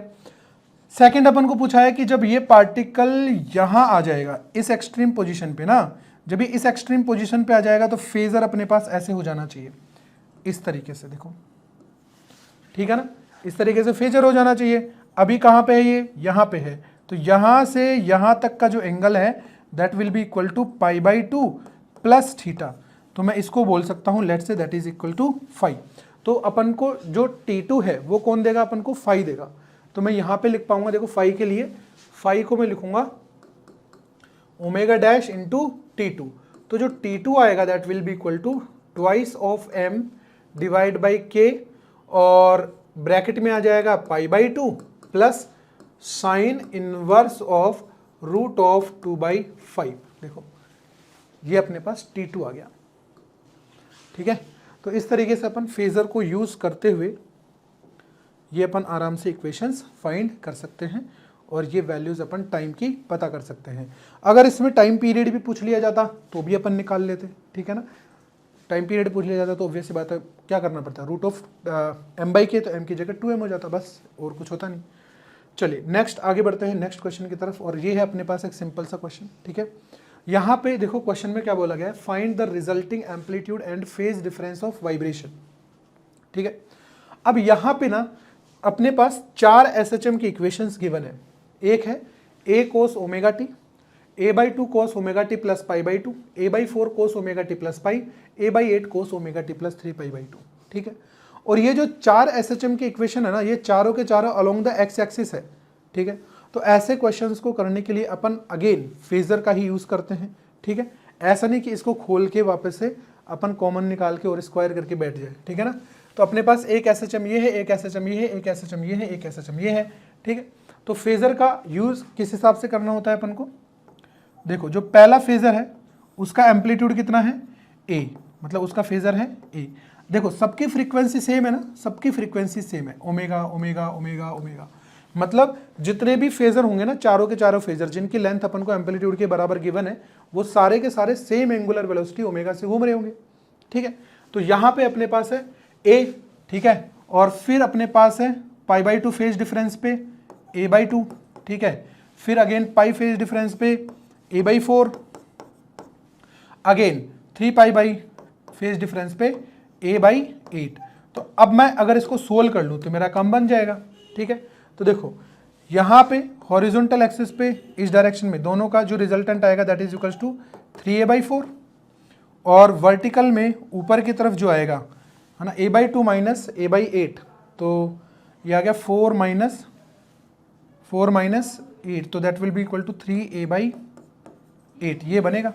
तो जो रिजल्टेंट बनेगा वो ऑब्वियस सी बात है यहाँ कहीं पे आएगा। देखो ये a इक्वलेंट आएगा, तो a इक्वलेंट को मैं लिखूंगा तो दैट विल बी 3a/4 का स्क्वायर प्लस 3a/8 का स्क्वायर। तो जो a इक्वलेंट आएगा that is equals to 3a/4 तो कॉमन आ गया है ना, और यहाँ पे बनेगा रूट ऑफ 5 डिवाइड बाय 2। ठीक, तो यहाँ से अपने पास जो बनने वाला है that is equals to 3√5a divide by 8। ये a इक्वलेंट बन गया। देखो इसका a इक्वलेंट तो ये बन गया, और अगर मैं इसका फाई लिखना चाहता हूँ तो that will be the phi, है ना, पॉजिटिव एक्स एक्सिस से। तो मैं लिखूंगा यहाँ पे tan phi equal to vertical divide by horizontal. Vertical अपने पास है कितना 3a/8 डिवाइड बाय 3a/4, मतलब ये हो गया 1/2। तो जो फाई होगा इसका phase, initial phase tan inverse of 1/2, मतलब ये जो पूरी इक्वेशन है ना, ये पूरी जो इक्वेशन है इसको अपन डायरेक्टली लिख पाएंगे कैसे, that is equals to x equal to ये बनेगा 3√5a/8, 3√5a/8 और cos omega T plus tan inverse of 1/2। ये इसका इनिशियल फेज हो गया। तो ये अपने पास रिजल्टिंग SHM हो गई। अब देखो ये जो SHM है ना, ये तो केवल x एक्सिस के अलोंग है ना, ऐसा भी तो पॉसिबल है ना कि x एक्सिस और y एक्सिस दो अलग अलग डायरेक्शंस में मैं SHM प्रोवाइड करूं और उसको उन दोनों को सुपर इम्पोज करूं, है ना। तो सुपर पोजिशन के बाद में जो रिजल्टेंट SHM बनेगा वो क्या बनेगा, देखो ऐसे समझ सकते हैं, जैसे मान लो कि अपने पास दो SHM है, ठीक है।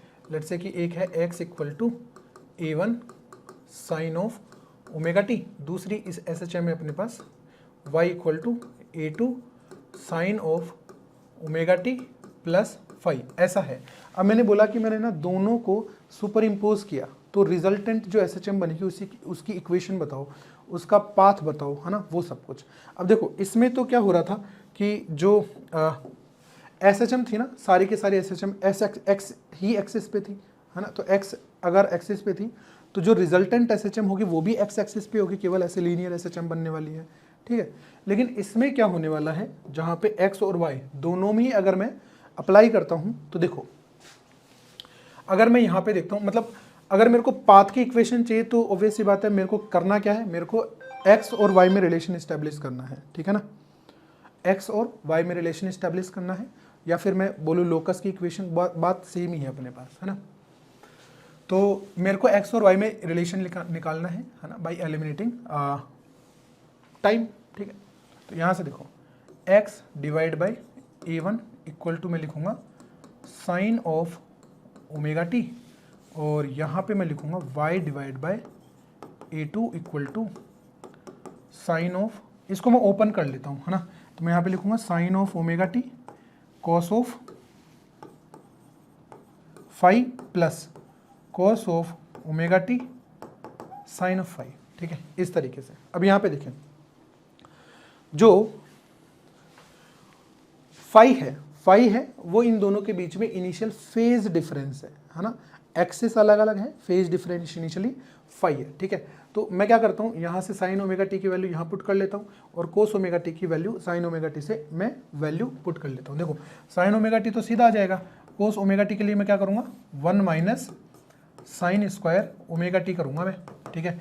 तो यहाँ पे देखो y divide by A2 equal to, यहाँ पे बनेगा अपने पास साइन ऑफ ओमेगा टी की वैल्यू पुट करूँगा मैं x divide by A1 into cos of five plus root of 1 minus x square divide by A1 square multiply sine of five, ये बन गया देखो, ठीक।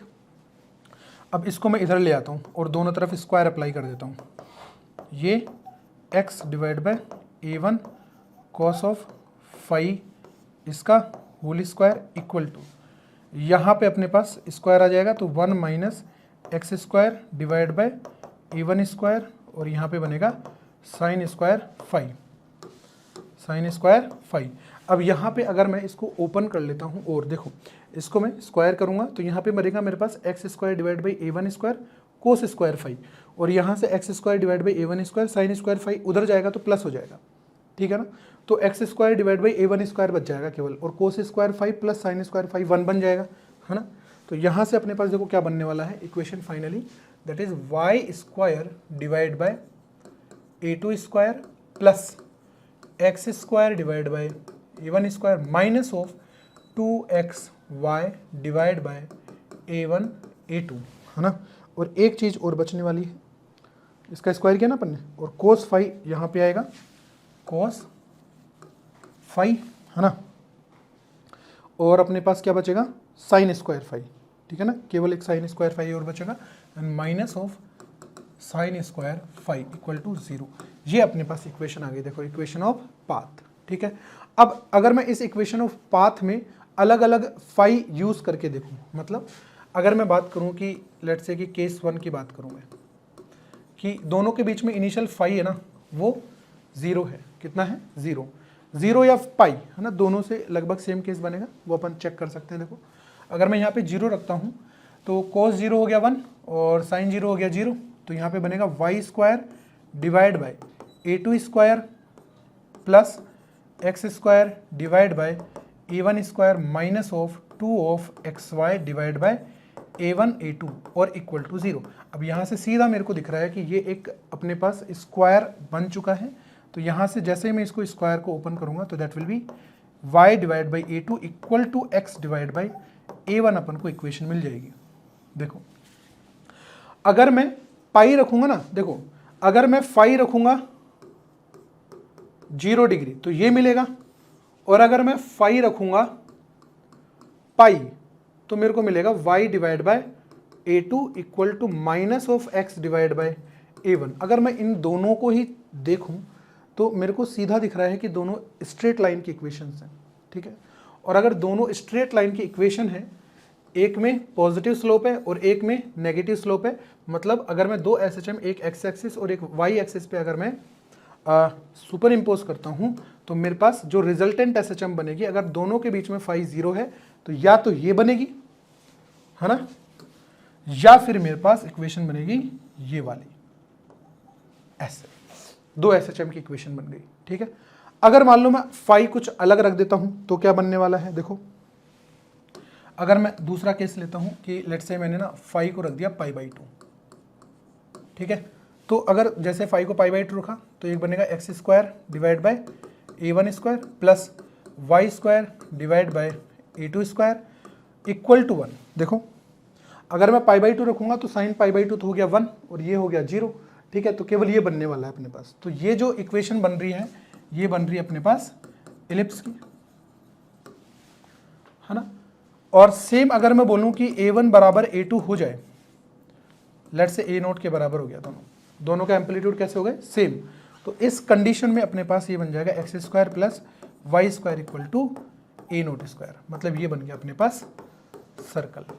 मतलब जो इक्वेशन बनेगी या फिर मैं बोलूं जो पाथ बनेगा वो या तो ऐसे सर्कल बनेगा, ठीक है, या इलिप्स बनेगा, ठीक है, कुछ इस तरीके से, मतलब या कुछ इस इलिप्स बनेगा, कुछ इस तरीके से समझ लो, ऐसे, ठीक है। तो ये जो अपने पास इक्वेशंस बनी है, क्या ये परफेक्ट SHM है? नहीं, ये तो एक पीरियोडिक मोशन है, SHM नहीं है, ठीक है ना। तो ऐसी जो अपने पास आकृतियां या फिर शेप जो बनती है इनको बोलते हैं अपन लिसाजूस फिगर, है ना। अगर मैं दो अलग अलग परपेंडिकुलर एक्सिस के ऊपर दो SHM जिनके बीच में कोई सर्टेन फाई है, ठीक है, अगर मैं वो अप्लाई करता हूं तो अपने पास इस तरीके के लिसाजू फिगर्स बनते हैं। अब ये लिसाजू फिगर्स ना तुमने काफ़ी बार देखे भी होंगे, जैसे काफ़ी सारी जो वीडियोस हैं, है ना, रील्स वगैरह जो बनती हैं, उसमें क्या है, एक बहुत बड़ा ना ऐसे एक चद्दर बिछा दिया जाता है, ठीक है, और उस चद्दर के ऊपर एक डोर से, स्ट्रिंग से एक कलर की बाल्टी जो है ना, बकेट जो है, उसको लटका दिया जाता है और नीचे कलर की बाल्टी के नीचे होल कर दिया जाता है, उस होल को बंद रखा जाता है। फिर जैसे ही मैं उसको, मान लो कि मैं अगर उसको हॉरिजॉन्टली अगर मैं प्रोवाइड करता हूँ एक्स एक्सिस या फिर वाई एक्सिस में, है ना, तो केवल और केवल वो जो बाल्टी बनेगी ना वो एक इस तरीके से वेव बनाएगी, ऐसे एक्स एक्सिस पे केवल एक लाइन वाली।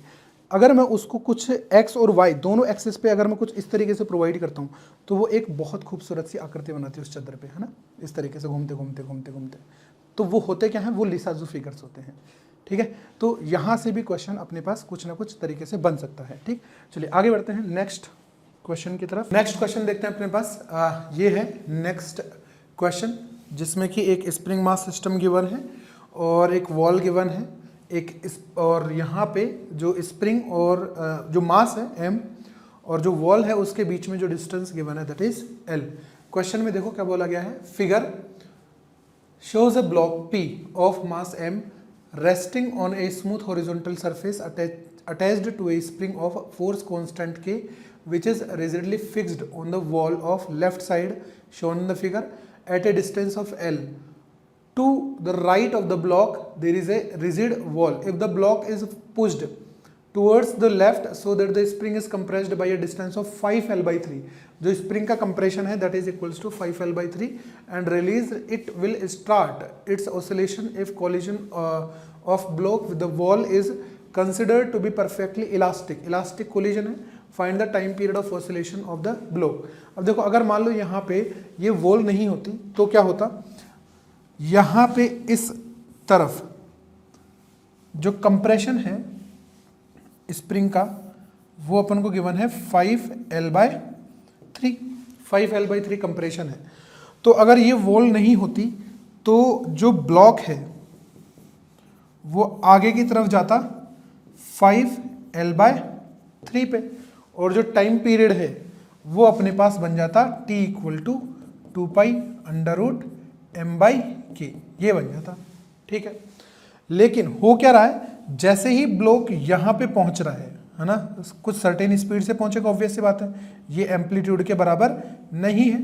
ठीक है, L है और एम्पलीट्यूड अपने पास 5L/3 है। तो लेट्स से कि कुछ स्पीड यहाँ पे v से पहुँच रहा है, तो जैसे ही ये यहाँ पे v वेलोसिटी से हिट करेगा वॉल पे, तो जो कोलिजन है वो परफेक्टली इलास्टिक कोलिजन है। तो होगा क्या, विदिन 0 सेकेंड जो वेलोसिटी है वो तुरंत पलट जाएगी। ठीक है ना, मतलब पूरे जो ओसिलेशन में से कौन सा वाला ओसिलेशन गायब हो गया। जैसे अगर मान लो मैं बोलता हूं यहाँ पे ये ओसिलेशन गया, ऐसे गया, और फिर अगर ये वॉल नहीं होती तो ऐसे ओसिलेट करते हुए वापस यहाँ पे आता। ठीक है, तो ये पूरा टाइम पीरियड कैपिटल T बनता, लेकिन जो इधर से आगे वाली जो ओसिलेशन है ये गायब हो गई अपने पास, है ना। जब ये ओसिलेशन गायब हो गई तो ऑब्वियस सी बात है कि इतना टाइम तो अपने पास बनेगा नहीं। ठीक है, तो इस टाइप के क्वेश्चंस को अपन करने के लिए जो फेजर डायग्राम है उसका इस्तेमाल करते हैं, और इसमें देखो कैसे यूज़ कर पाएंगे। जैसे ये अपने पास सर्किल हो गया फेजर का, ठीक, ये अपने पास हो गई एक्स एक्सिस, ठीक है, और ये अपने पास हो गई लेट से वाई एक्सिस। ठीक, अब जो पार्टिकल है ना, जो मास m है उसको मैंने यहाँ तक कंप्रेस किया। अब मैंने जैसे इसको छोड़ा तो ये मास जो है वो ऐसे जाएगा, मतलब ये जो फेजर है वो यहाँ से स्टार्ट हो रहा है ना, देखो यहाँ से ये ऐसा फेजर बना, इनिशियल फेजर, अब ये ऐसे घूमेगा फेजर। तो इसका जो प्रोजेक्शन है एक्स एक्सिस पे वो अपन को देखना है। तो यहाँ से चालू होने वाला है एक्स एक्सिस का प्रोजेक्शन, और ये ओमेगा से घूम रहा है, और ओमेगा अपने पास कितनी है, √k/m, यही रहने वाली है ओमेगा। तो ठीक है, अब जैसे ही अब देखो इसका जो एम्पलीट्यूड है ये अपने पास कितना है, 5L/3 एम्पलीट्यूड है, मतलब जो फेजर की लेंथ है वो 5L/3 है। ठीक है, लेकिन जैसे ही ये यहाँ पे आता है, ठीक है, L लेंथ के ऊपर, जैसे ही ये यहाँ से L लेंथ पे आता है, वैसे ही ये कोलाइड करता है, यहाँ पे देखो ऐसे कोलाइड करता है, और इधर का जो फेजर वाला मोशन है वो गायब हो गया, और ये तुरंत विदिन 0 सेकेंड वेलोसिटी अपनी रिवर्स कर लेता है। ठीक है, तो फेजर जो है वो सीधा यहाँ से है ना, डायरेक्टली फेजर कहाँ पहुँच जाएगा, यहाँ पे पहुँच जाएगा। देखो कुछ इस तरीके से, मतलब इतने एंगल का जो मोशन है, इतना जो एंगुलर डिस्प्लेसमेंट का मोशन है वो अपने पास पिक्चर में है ही नहीं। ठीक है, तो अपने पास जो टाइम पीरियड देगा वो केवल और केवल इतना अपने पास जो एंगल का रोटेशन है वो ही देने वाला है। तो ये एंगल निकाल लेते हैं अपन, let's say this angle is theta, तो ये वाला भी एंगल अपने पास कितना होने वाला है, थीटा। तो अगर मैं, और ये अपने पास L है और इसकी लेंथ है अपने पास 5L/3, ठीक है, तो मैं लिखूंगा कोस थीटा, है ना, तो कोस थीटा इक्वल टू मैं लिखूंगा L डिवाइड बाय 5L/3, तो दैट इज इक्वल्स टू 3/5। तो जो थीटा है वो अपने पास बनने वाला है कॉस इनवर्स ऑफ 3/5। ठीक है, तो कितने angular displacement with respect to phasor अपने पास जो SHM है वो नहीं मिलेगा, थीटा और थीटा मतलब 2 थीटा, तो मिलेगा कितने के लिए, that angle will be 2π minus of 2 थीटा। इतने एंगल के लिए अपने पास फेजर जो है उसका रोटेशन मिलेगा। तो मैं इस एंगल को लिखूंगा omega into T equal to 2π minus of 2 theta. तो मैं टी को लिखूंगा 1/ω, और यहाँ पे 2π minus twice of cos of inverse 3/5, और कॉस ऑफ इनवर्स 3/5 ऑब्वियसली बात है 53 डिग्री हो जाएगा, लेकिन अपन इसको ऐसे ही लिख लेते हैं। तो कितना अपने पास टाइम पीरियड आ गया, टाइम पीरियड t अपने पास आ गया √m/k, और 2π में से सब्ट्रैक्ट हो गया twice of cos of inverse of 3/5, ये अपने पास टाइम पीरियड आ गया। ठीक है, तो ये इस इक्वेशन का, ये इस मोशन का टाइम पीरियड है। ठीक है, तो इस तरीके से ऐसे क्वेश्चन अपन बना पाएंगे। आगे बढ़ते हैं नेक्स्ट क्वेश्चन की तरफ, और नेक्स्ट क्वेश्चन अपने पास ये। ठीक है, और क्वेश्चन में अपने पास देखो रोटेशन भी इंक्लूडेड है, ट्रांसलेशनल रोटेशन दोनों ही इंक्लूड है। और इस तरीके के क्वेश्चन को अपन दो तरीके से कर सकते हैं, एक अपने पास होता है एनर्जी मेथड और एक होता है अपने पास फोर्स मेथड। इस क्वेश्चन को अपन दोनों ही तरीके से करके देखेंगे, और ऐसे ही काफ़ी सारे क्वेश्चन बन सकते हैं जिनको कि अपन एनर्जी मेथड और फोर्स मेथड दोनों ही मेथड से अपन कर पाते हैं। ठीक है ना, कब अपन को एनर्जी मेथड यूज़ करना है, कब अपन को फोर्स मेथड यूज़ करना है, ठीक, वो भी अपन यहाँ पे समझने वाले हैं। ठीक है, देखो जैसे इसमें क्वेश्चन में बोला गया है friction is sufficient for pure rolling, find the time period of oscillation. मतलब यहाँ पे पूरा, मतलब फ्रिक्शन जो है एक तो यहाँ पे रहने वाला है और एक इन दोनों के बीच में रहने वाला है। ये एक प्लैंक है, ये एक सॉलिड सिलेंडर है, मास m है, रेडियस अपने पास कैपिटल R है।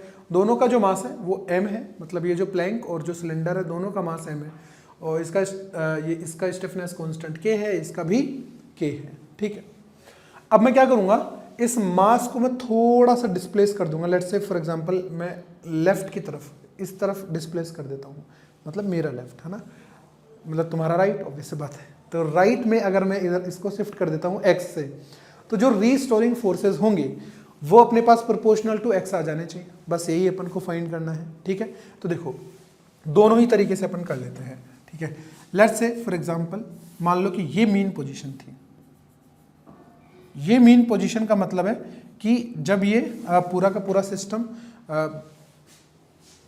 रेस्ट पे था, है ना, तो जो प्लैंक है वो यहाँ पे था और जो सिलेंडर का सेंटर है वो यहाँ पे था। ठीक है, मैंने क्या कर दिया, मैंने इसको कंप्रेस कर दिया इस डायरेक्शन में x डिस्टेंस से। ठीक है, अब जैसे ही मैंने कंप्रेस किया इसको, तो होगा क्या, एक तो इसमें एक्सपेंशन जनरेट हो जाएगा, इसमें कंप्रेशन जनरेट हो जाएगा, और जैसे ही मैं इसको कंप्रेस करके और छोड़ूंगा, कंप्रेस करके जब मैं छोड़ूंगा तो होगा क्या, देखो यहाँ पे एक अपने पास kx मिलने वाला है और यहाँ पे सिमिलरली एक kx पुशिंग फोर्स मिलेगा। ठीक है, अब यहाँ पे तो फ्रिक्शन है। अब ऐसे समझे कि ये जो सिलेंडर है ना वो मान लो रुका हुआ है, तो जो प्लैंक है वो इसके ऊपर ऐसे मोशन करना चाहेगा आगे की तरफ, आगे की तरफ, मतलब जो सिलेंडर का ये पॉइंट ऑफ कांटेक्ट है इसके रिस्पेक्ट में प्लैंक लेफ्ट में जाना चाह रहा है। ठीक है, तो प्लैंक के ऊपर जो फ्रिक्शन आएगा वो आएगा अपने पास राइट में। Let's say this friction is F1। ठीक है, और यहाँ पे अपने पास सेम फ्रिक्शन लगने वाला है F1 किसके ऊपर, सिलेंडर के रिम के ऊपर। ठीक, अब ये जो फ्रिक्शन है ये क्या चाहेगा कि इस सिलेंडर को आगे की तरफ लेके जाए, आगे की तरफ। तो ये वाला जो पॉइंट ऑफ कांटेक्ट है विद द ग्राउंड, ये भी आगे जाना चाहेगा, और जब ये आगे जाना चाहेगा तो इसको आगे घूमने से रोका जाएगा बाय ग्राउंड। तो F2 किधर लगेगा, पीछे की तरफ, और सिमिलरली ये सेम F2 अपने पास लग जाएगा ग्राउंड के ऊपर।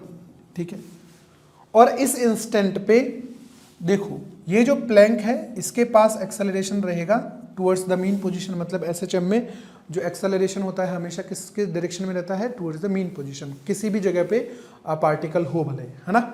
और इस इंस्टेंट पे इसका एक्सेलरेशन a है, और लेट्स से कि इस प्लैंक की वेलोसिटी जो है वो v है। ठीक है, और इसके जो सेंटर ऑफ मास का एक्सेलरेशन है वो मैं मान लेता हूँ लेट्स से a1, और इसकी जो मैं इस इंस्टेंट पे वेलोसिटी मान लेता हूँ दैट इज v1, और यहाँ पे अपने पास प्योर रोलिंग है इस वजह से इसका ओमेगा 1 भी आएगा और अल्फा 1 भी आएगा।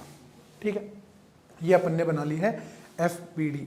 ठीक है ना, आई होप कि विजिबल हो रहा होगा, है ना। मैं कलर थोड़ा सा कॉन्ट्रास्ट वाला ले लेता हूँ, है ना। ऐसा कुछ अपने पास FBD बना। अब मेरे को करना क्या है, स्लिपिंग कहीं पे भी है नहीं, एनर्जी का लॉस कहीं पे होगा नहीं। ठीक है, तो मैं जो रीस्टोरिंग फोर्स है उसको प्रोपोर्शनल करना चाह रहा हूँ x के। ठीक है, ये मेरा फाइनल जो है वो मोटिव है ना। अब तो मैं क्या करता हूँ, देखो मैं अगर इसके ऊपर फोर्स लगा देता हूँ, इस पे अपन F net equal to ma लगाते हैं प्लैंक के ऊपर, तो मैं क्या लिखूंगा, देखो F नेट मतलब रीस्टोरिंग फोर्स लेफ्ट डायरेक्शन में आएगा, ऑब्वियस सी बात है, तो twice of kx minus F1 and that will be equal to m of a। ठीक है, एक इक्वेशन अपने पास ये आ गई। ठीक है, अब मेरे को F1 की वैल्यू नहीं पता। ठीक है, अब जब मेरे को F1 की वैल्यू नहीं पता तो F1 की वैल्यू निकालनी पड़ेगी। ठीक है, कैसे कैसे निकाल पाएंगे वो देखेंगे। देखो, पहले मैं क्या करता हूं, omega 1 V1 V A A1 इनमें रिलेशन अगर मैं इस्टेब्लिश कर लूं तो मेरा काम थोड़ा सा आसान हो जाएगा। देखो, प्योर रोलिंग हो रही है, इसका एक्सेलरेशन A1 है, तो इसका जो एक्सेलरेशन होगा वो ऑब्वियस सी बात है अपने पास कितना होगा, alpha into are into A1।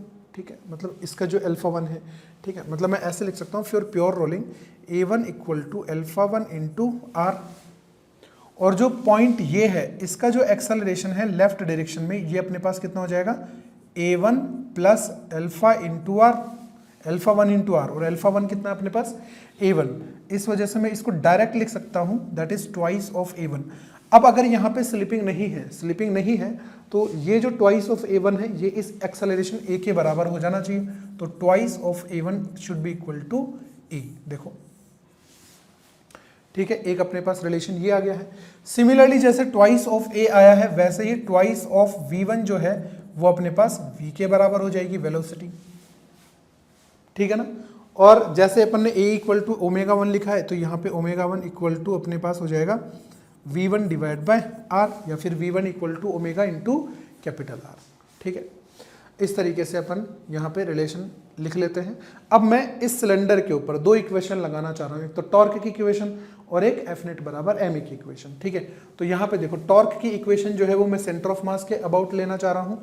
तो देखो F1 का टॉर्क इंटू आर और F2 का टॉर्क इंटू आर, दोनों एक ही डायरेक्शन में आ रहे हैं, देखो है ना, दोनों का जो डायरेक्शन है that is anti clockwise, equal to I into alpha. अब ये सॉलिड सिलेंडर है तो सॉलिड सिलेंडर के लिए आई होता है एम जो है वो स्मॉल वाला ही है ना, M into R square divide by 2, और अल्फा 1 लिखूंगा मैं यहाँ पे, है ना, तो अल्फा 1 को मैं इन टर्म्स ऑफ ए लिख लेता हूँ, है ना, तो वो मैं कैसे लिख पाऊंगा, देखो आई इंटू अल्फा लिखेंगे ना अपन, तो इसमें अगर मैं अल्फा 1 लिख दूँ यहाँ पे, चलो मैं अल्फा 1 ही लिख देता हूँ, तो अल्फा 1 को मैं क्या लिखूंगा, A1 डिवाइड बाई आर, और A1 को मैं क्या लिखूंगा, A1 को मैं लिखूंगा ये रहा, देखो A डिवाइड बाय 2, है ना, तो जो अल्टीमेटली अपने पास यहाँ से इक्वेशन बनेगी, देखो क्या बनेगी, F1 plus F2 equal to, ये जो R वाला पोर्शन है ये तो कट गया, यहाँ पे बनेगा M A डिवाइड बाय 4, देखो ठीक है, M A divide by 4, let's say this is equation number 2। अब मेरे को लिखना है एफ नेट बराबर एम ए की इक्वेशन, तो एफ नेट अपने पास कितना हो गया, देखो F1 इधर है, F2 इधर है, A1 इधर है, तो मैं लिखूंगा यहाँ से F1 minus F2 equal to M into A1, और A1 जो है वो अपने पास किसके बराबर है, A डिवाइड बाई 2 के, है ना, तो मैं यहाँ पे लिख लेता हूँ F1 plus F1 minus of F2 equal to M of A by 2, equation number हो गई 3। अब मेरे को अगर 2 और 3 को देखना है, वहाँ से मेरे को F1 चाहिए ना, तो मैं दोनों को क्या कर दूंगा, ऐड कर दूंगा, तो यहाँ से ऐड कर लेते हैं, देखो दोनों को, जैसे ही मैं 2 प्लस 3 करूँगा तो यहाँ से बनेगा twice of F1 equal to 3 MA divide by 4, तो यहाँ से F1 की जो वैल्यू आ जाएगी that is 3 MA divide by 8 बन गया, देखो ये F1। ठीक है, अब मेरे को रीस्टोरिंग फोर्स जो बना था MA इक्वल टू कितना बना था, 2kx माइनस F1 बना था ना, तो इसकी वैल्यू मैं इक्वेशन नंबर 1 में पुट कर रहा हूँ, तो 3 ऑफ MA डिवाइड बाई 8, अब ये इधर आ जाएगा, तो 8 और 3 11 MA divide by 8 equal to twice of kx, तो जो अपने पास एक्सेलरेशन है that will be equal to 16 of k divide by 11 m of x, तो यहाँ पे अपने पास देखो ये क्या बन जाता है, ओमेगा स्क्वायर। ठीक है ना, तो acceleration of Planck comes proportional to x and the multiplication of this x is omega square। तो यहाँ से अगर मैं ओमेगा की वैल्यू लिखना चाहूँ तो that will be equal to 16 of k divide by 11 of m, देखो ठीक है। अब यहाँ पे देखो, यहाँ पे ना अपन को थोड़ा सा मतलब ऐसा ज़रूरी नहीं है कि सबके लिए ये टफ हो या फिर सबके लिए ये आसान हो, ठीक है। हर एक स्टूडेंट के कैपेबिलिटी पे डिपेंड करेगा, ठीक है। तो मतलब यहाँ पे देखो थोड़ा सा अपन को प्रॉब्लम जो एक्सेलरेशन, ओमेगा, अल्फा, है ना, और इन सब के रिलेशन में इस्टेब्लिश करने में थोड़ी सी आ सकती है, ठीक है। और यहाँ पे एक भी स्टेप ऐसा नहीं है जहाँ पे अपन फ्रीली काम कर सकते हैं ना, अपन को कंप्लीटली कंसंट्रेट रहना पड़ेगा यहाँ पे, then only we can solve this question. अब एक दूसरा मेथड है, ये तो फोर्स वाला मेथड हो गया इस क्वेश्चन को सोल्व करने का। सेकंड मेथड है अपने पास एनर्जी वाला मेथड, है ना। एनर्जी वाला मेथड में देखो केवल और केवल अपन को केवल एनर्जी लिखनी पड़ेगी। देखो जब कोई भी बॉडी या फिर कोई भी सिस्टम जो है वो SHM परफॉर्म कर रहा होता है तो जो मैकेनिकल एनर्जी रहती है वो through out the motion constant बनी रहती है, ठीक है। केवल काइनेटिक एनर्जी पोटेंशियल एनर्जी में कन्वर्ट होती है, पोटेंशियल एनर्जी काइनेटिक एनर्जी में कन्वर्ट हो रही होती है ना। लेकिन मैकेनिकल एनर्जी कांस्टेंट बनी रहेगी, तो अगर मैं उसका डिफरेंशिएट कर लूंगा तो दैट विल बी जीरो, है ना, हर एक इंस्टेंट पे। तो मैं क्या करता हूँ, ये जो x मैंने डिस्प्लेस किया है इस इंस्टेंट पे मैं पूरी की पूरी मैकेनिकल एनर्जी लिख लेता हूँ सिस्टम की, ठीक। तो देखो एक पोटेंशियल एनर्जी जो है मैं ये पेन यूज कर लेता हूँ, लेट्स से एक पोटेंशियल एनर्जी यहाँ पे स्टोर्ड है, एक पोटेंशियल एनर्जी यहाँ पे स्टोर्ड है, ठीक है। एक काइनेटिक एनर्जी ट्रांसलेशनल यहाँ पे है, और यहाँ पे देखो ट्रांसलेशनल प्लस रोटेशनल दोनों काइनेटिक एनर्जीज हैं यहाँ पे अपने पास, यहाँ पे सिलेंडर के अंदर, ठीक है ना। तो यहाँ पे देखो कैसे अपन एनर्जी लिख पाएंगे, देखो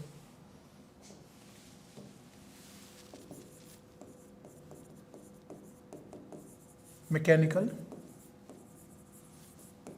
एनर्जी, देखिए मैं लिख रहा हूं E, तो ट्वाइस ऑफ हाफ kx², ये तो स्प्रिंग में स्टोर्ड पोटेंशियल एनर्जी होगी, प्लस हाफ mv², ये ट्रांसलेशनल काइनेटिक एनर्जी हो गई प्लैंक की, ठीक है।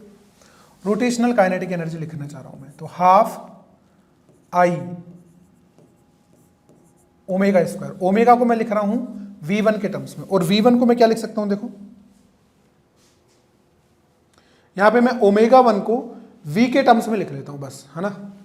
तो यहां से देखो v1 बराबर अपने पास कितना आया है, v/2, तो v1 को मैं लिख पाऊंगा omega one into r equal to v/2, मतलब ओमेगा1 जो होगा that is equals to v/2 of r, ठीक है।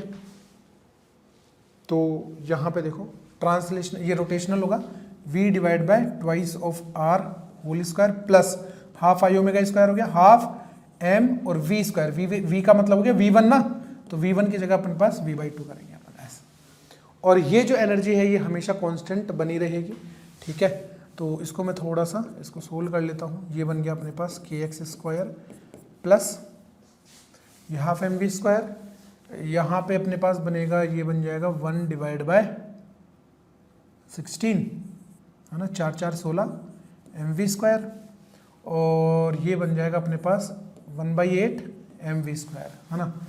तो यहाँ से मैं कॉमन निकाल लेता हूँ, 1/2 प्लस 1/16 प्लस 1/8 इंटू mv², ठीक है। तो यहाँ से बनेगा अपने पास kx² प्लस 16 तो आ गया LCM, यहाँ पे बनेगा 8 प्लस 1 प्लस 2 इंटू mv², तो जो एनर्जी बनेगी that is equals to kx² plus 8 और 1 9, 9 और 2 11/16 mv², ठीक है। ये मैकेनिकल एनर्जी आ गई और ये कांस्टेंट बनी रहेगी। तो मैं क्या करता हूँ, इसको डिफरेंशिएट कर लेता हूँ विद रिस्पेक्ट टू समय, ठीक है। तो जैसे ही मैं इसको लिखूंगा dE/dt, तो that will be equal to 0, and यहाँ पे 2kx into dx/dt plus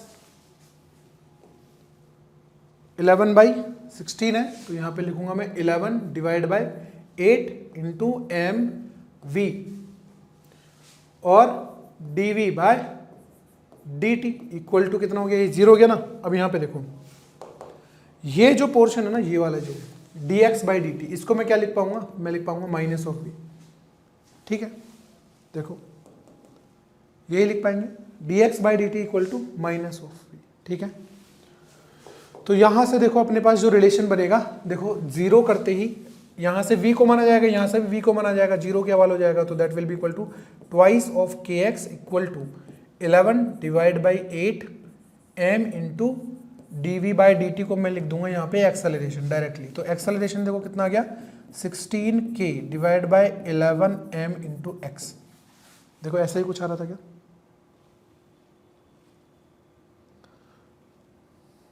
16k divide by 11 of mx, ठीक है ना।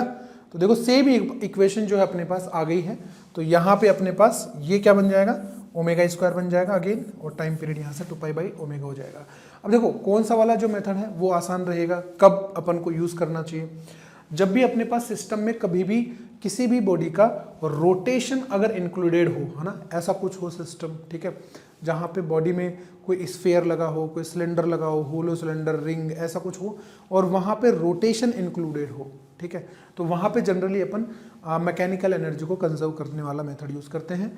और अगर केवल ऐसा हो कि मान लो जैसे मान लो कोई पुली है और पुली के अंदर अपने पास फ्रिक्शन प्रोवाइडेड है, और फ्रिक्शन इस तरीके से है कि स्लिपिंग नहीं हो रही है पुली के ऊपर स्ट्रिंग की, और पुली जो है उसका कुछ मोमेंट ऑफ इनर्शिया अपन को प्रोवाइडेड है, मास प्रोवाइडेड है, रेडियस प्रोवाइडेड है, तो ऐसे सिचुएशन में अपन मैकेनिकल एनर्जी को कंजर्वेशन वाला मेथड यूज़ करते हैं। अगर पुली स्मूथ है और यहाँ पे अपने पास रोटेशन अपन को देखने को नहीं मिल रहा है, केवल ट्रांसलेशनल एसएचएम हो रहा है, तो वहाँ पे डायरेक्टली अपन फोर्स वाले मेथड से जा सकते हैं, ठीक है। चलिए, तो इस तरीके के क्वेश्चन भी बहुत बार पूछे गए हैं, ठीक है। और अपन आगे बढ़ते हुए नेक्स्ट क्वेश्चन देखते हैं। नेक्स्ट अपने पास ये, मतलब जैसे आपने सुना भी होगा ना, मतलब इसका रिजल्ट जो है वो डायरेक्टली याद करवा दिया जाता है, लेकिन आता कैसे है वो अपन को जनरली नहीं पता होता, तो वो अपन समझ लेते हैं। क्वेश्चन में देखो बोला गया है कि एक स्प्रिंग मास सिस्टम है, ठीक है, और स्प्रिंग मास सिस्टम में अपन को पूछा है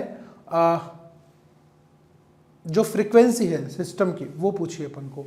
अगर यहाँ पे स्प्रिंग का मास अपने पास नहीं होता तो मैं ओमेगा डायरेक्टली लिख देता root of k by M, directly मैं ओमेगा लिख देता यहाँ पे, है ना, omega equal to root of k by M. लेकिन क्या है, यहाँ पे अपन को स्प्रिंग का मास जो है वो गिवन है, तो जो मास का कंट्रीब्यूशन है फ्रीक्वेंसी में वो किस हिसाब से होगा वो अपन को चेक करना है। तो देखो जैसे अभी अपन ने देखा था कि मैकेनिकल एनर्जी जो है वो हमेशा एसएचएम के अंदर कंजर्व्ड रहने वाली है, मतलब यहाँ पे कोई भी लॉस होने वाला नहीं है। तो सिस्टम की मैकेनिकल एनर्जी अपन कैलकुलेट कर लेते हैं, उसको डिफरेंशिएट करके 0 कर लेते हैं, ठीक है। तो लेकिन यहाँ पे मैकेनिकल एनर्जी कैलकुलेट कैसे करनी है वो देखो, इसकी जो काइनेटिक एनर्जी है वो तो मेरे को सीधी दिखाई दे रही है, इसकी काइनेटिक एनर्जी तो हो गई अपने पास हाफ mv², ठीक है। लेकिन स्प्रिंग की जो काइनेटिक एनर्जी है वो कितनी है भाई, समझ रहे हो ना। तो स्प्रिंग की जो काइनेटिक एनर्जी है, लेट्स से कि यहाँ पे ना इसकी मेन पोजीशन थी, ठीक है, और ये थोड़ा सा अपन ने आगे खिसका है, कितना, बिल्कुल थोड़ा सा, लेट्स से x डिस्टेंस, ठीक है। तो इसकी कुछ ना कुछ वेलोसिटी v है आगे की तरफ। तो स्प्रिंग के अंदर क्या होता है कि जो वेलोसिटी होती है वो लीनियर तरीके से वेरी करती है, मतलब जैसे लेट्स से कि इसकी जो लेंथ है ना, वो अपने पास कितनी है, l लेंथ है, x बहुत ज़्यादा छोटा है, ठीक है ना, l लेंथ है। तो अगर मैं x इक्वल टू 0 पे जाता हूँ यहाँ पे, है ना, अगर मैं l इक्वल टू l पे जाता हूँ, फॉर एग्जांपल मैं अगर l इक्वल टू l पे जाता हूँ, तो इसकी जो एनर्जी है या फिर वेलोसिटी है इस पॉइंट की वो 0 है, और अगर मैं l लेंथ पे जाता हूँ तो वो v हो जाती है ना।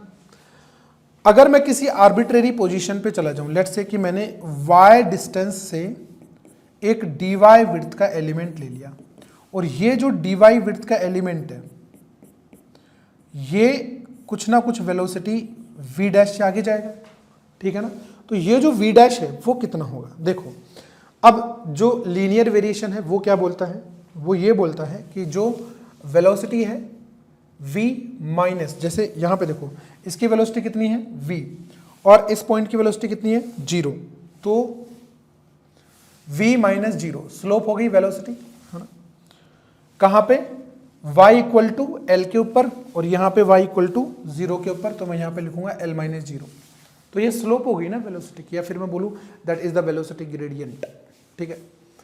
तो ये अपने पास किसके बराबर होगा, ये बराबर होने वाला है y पे डिस्टेंस पे स्पीड कितनी है v डैश, और वापस से 0 पे जाऊंगा तो मैं ये 0 हो जाएगी, तो मैं यहाँ पे लिखूंगा v dash minus 0 divide by y minus 0। तो यहाँ से अगर मैं v डैश की वैल्यू देखूं तो that will be equal to y divide by l into v. देखो ये आ गई। अब ये जो वेलोसिटी आई है ना, ये इस एलिमेंट की आई है, जो dy एलिमेंट है ना, ये जो dy एलिमेंट है छोटा सा, इसकी एनर्जी आई है, ये काइनेटिक वेलोसिटी है ना। तो इस dy की जो काइनेटिक एनर्जी है वो अगर मैं लिखना चाह रहा हूं तो मैं लिखूंगा dk equal to half of dm into v dash square. तो हाफ dm अपने पास कितना हो गया, देखो पूरी कैपिटल L या फिर पूरी L लेंथ पे जो मास डिस्ट्रीब्यूटेड है दैट इज ms। तो dy पे कितना हो जाएगा, ये हो जाएगा अपने पास ms divide by l into dy, और जो वेलोसिटी है that is equals to y square divide by L square into v square. देखो ठीक है, तो यहां से डी आ गया, तो मेरे को टोटल एनर्जी चाहिए 0 से लेके एल लेंथ तक। तो यहां से देखो 1/2 है ना, और L M S divide by L cube ये आ गया, और इंटीग्रेशन मेरे को मिलेगा, और वी स्क्वायर भी बाहर आ गया, integration y square into d y का बनेगा 0 से लेके एल तक। तो जो काइनेटिक एनर्जी बनेगी that is equals to half M S v square divide by L cube, और यहाँ पे बन जाएगा that is L cube by 3। देखो तो यहाँ से अपने पास जो काइनेटिक एनर्जी बनेगी that is equals to 1/6 M S into v square. ये स्प्रिंग में स्टोर्ड काइनेटिक एनर्जी है। ठीक है, तो अपने पास जो टोटल एनर्जी हो जाएगी ना, वो देखो कितना लिख पाऊंगा मैं, दैट इज मैकेनिकल एनर्जी। तो स्प्रिंग में जो स्टोर्ड पोटेंशियल एनर्जी है वो हो जाएगी half k x square. Spring में stored kinetic energy 1/6 M S into v square, और जो मास की काइनेटिक एनर्जी है that is half of M v square. देखो सही बात। अब मेरे को क्या करना है, इसको डिफरेंशिएट करके 0 करना है। तो मैं जैसे ही इसको डिफरेंशिएट करता हूँ विद रिस्पेक्ट टू समय d by d t that will be equal to 0। तो यहाँ पे देखो ये क्या बन जाएगा अपने पास, k of x into d x by d t, plus यहाँ पे बन जाएगा 1/3 M S into v into d v by d t, plus यहाँ पे बन जाएगा M v into d v by d t. देखो ठीक है, अब यहाँ से जो d v by d t है उसको अपन को एक्सेलरेशन लिखना है, d x by d t को वेलोसिटी लिखना है। ठीक है, तो ये इसको मैं D x by d t को मैं लिख दूंगा v। तो देखो v सब जगह से कॉमन आ गया, v सब जगह से कॉमन आके कट गया, तो यहाँ पे क्या बचेगा के एक्स प्लस 1/3, या फिर मैं यहाँ पे लिख देता हूँ M S by 3 plus M, और यहाँ पे d v by d t को मैं लिखूंगा एक्सेलरेशन इक्वल टू 0। तो जो एक्सेलरेशन है ना वो अपने पास बन जाएगा minus of k divide by M plus M S by 3 into x. तो देखो ये एक्सेलरेशन जो है वो डायरेक्टली प्रोपोर्शनल आ गया एक्स के। तो ये वाली जो क्वांटिटी है ये अपने पास हो जाएगी ओमेगा स्क्वायर। ठीक है, तो जो ओमेगा की वैल्यू है वो अपने पास बन जाएगी under root of k divide by M plus M S by 3।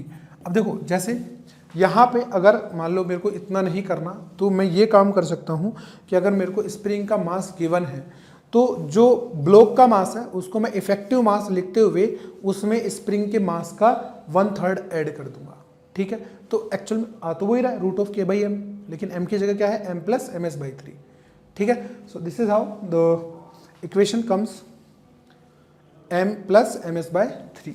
ठीक है, तो इस तरीके से सवाल सोल्व कर पाएंगे। आगे बढ़ते हैं नेक्स्ट क्वेश्चन की तरफ। और तो ये नेक्स्ट क्वेश्चन है अपने पास।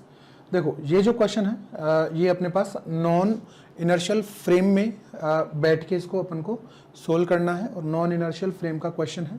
क्वेश्चन में देखो क्या बोला हुआ है, a rod of mass m and length l इज pivoted at a point O in a car whose acceleration towards left is a0. The rod is free to oscillate in the vertical plane.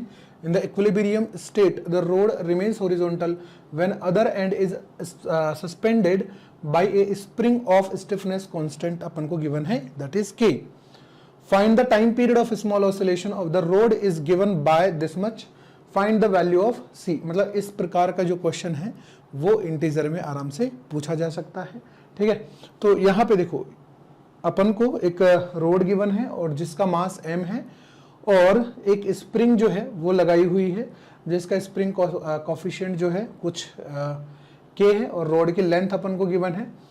Okay, और ये अभी horizontal है, ठीक है, road जो अपन को given है और a एक्सेलरेशन से जो पूरी लिफ्ट है, जो पूरा फ्रेम है वो लेफ्ट में चल रहा है। वैल्यूज अपन को प्रोवाइडेड है सबकी। अपन को पूछा गया है टाइम पीरियड। ठीक है, तो देखो एक बात तो यहाँ पे पक्की है कि जो स्प्रिंग है वो अपनी नेचुरल लेंथ में होगी नहीं। क्यों नहीं होगी इस केस में अपनी स्प्रिंग नेचुरल लेंथ में?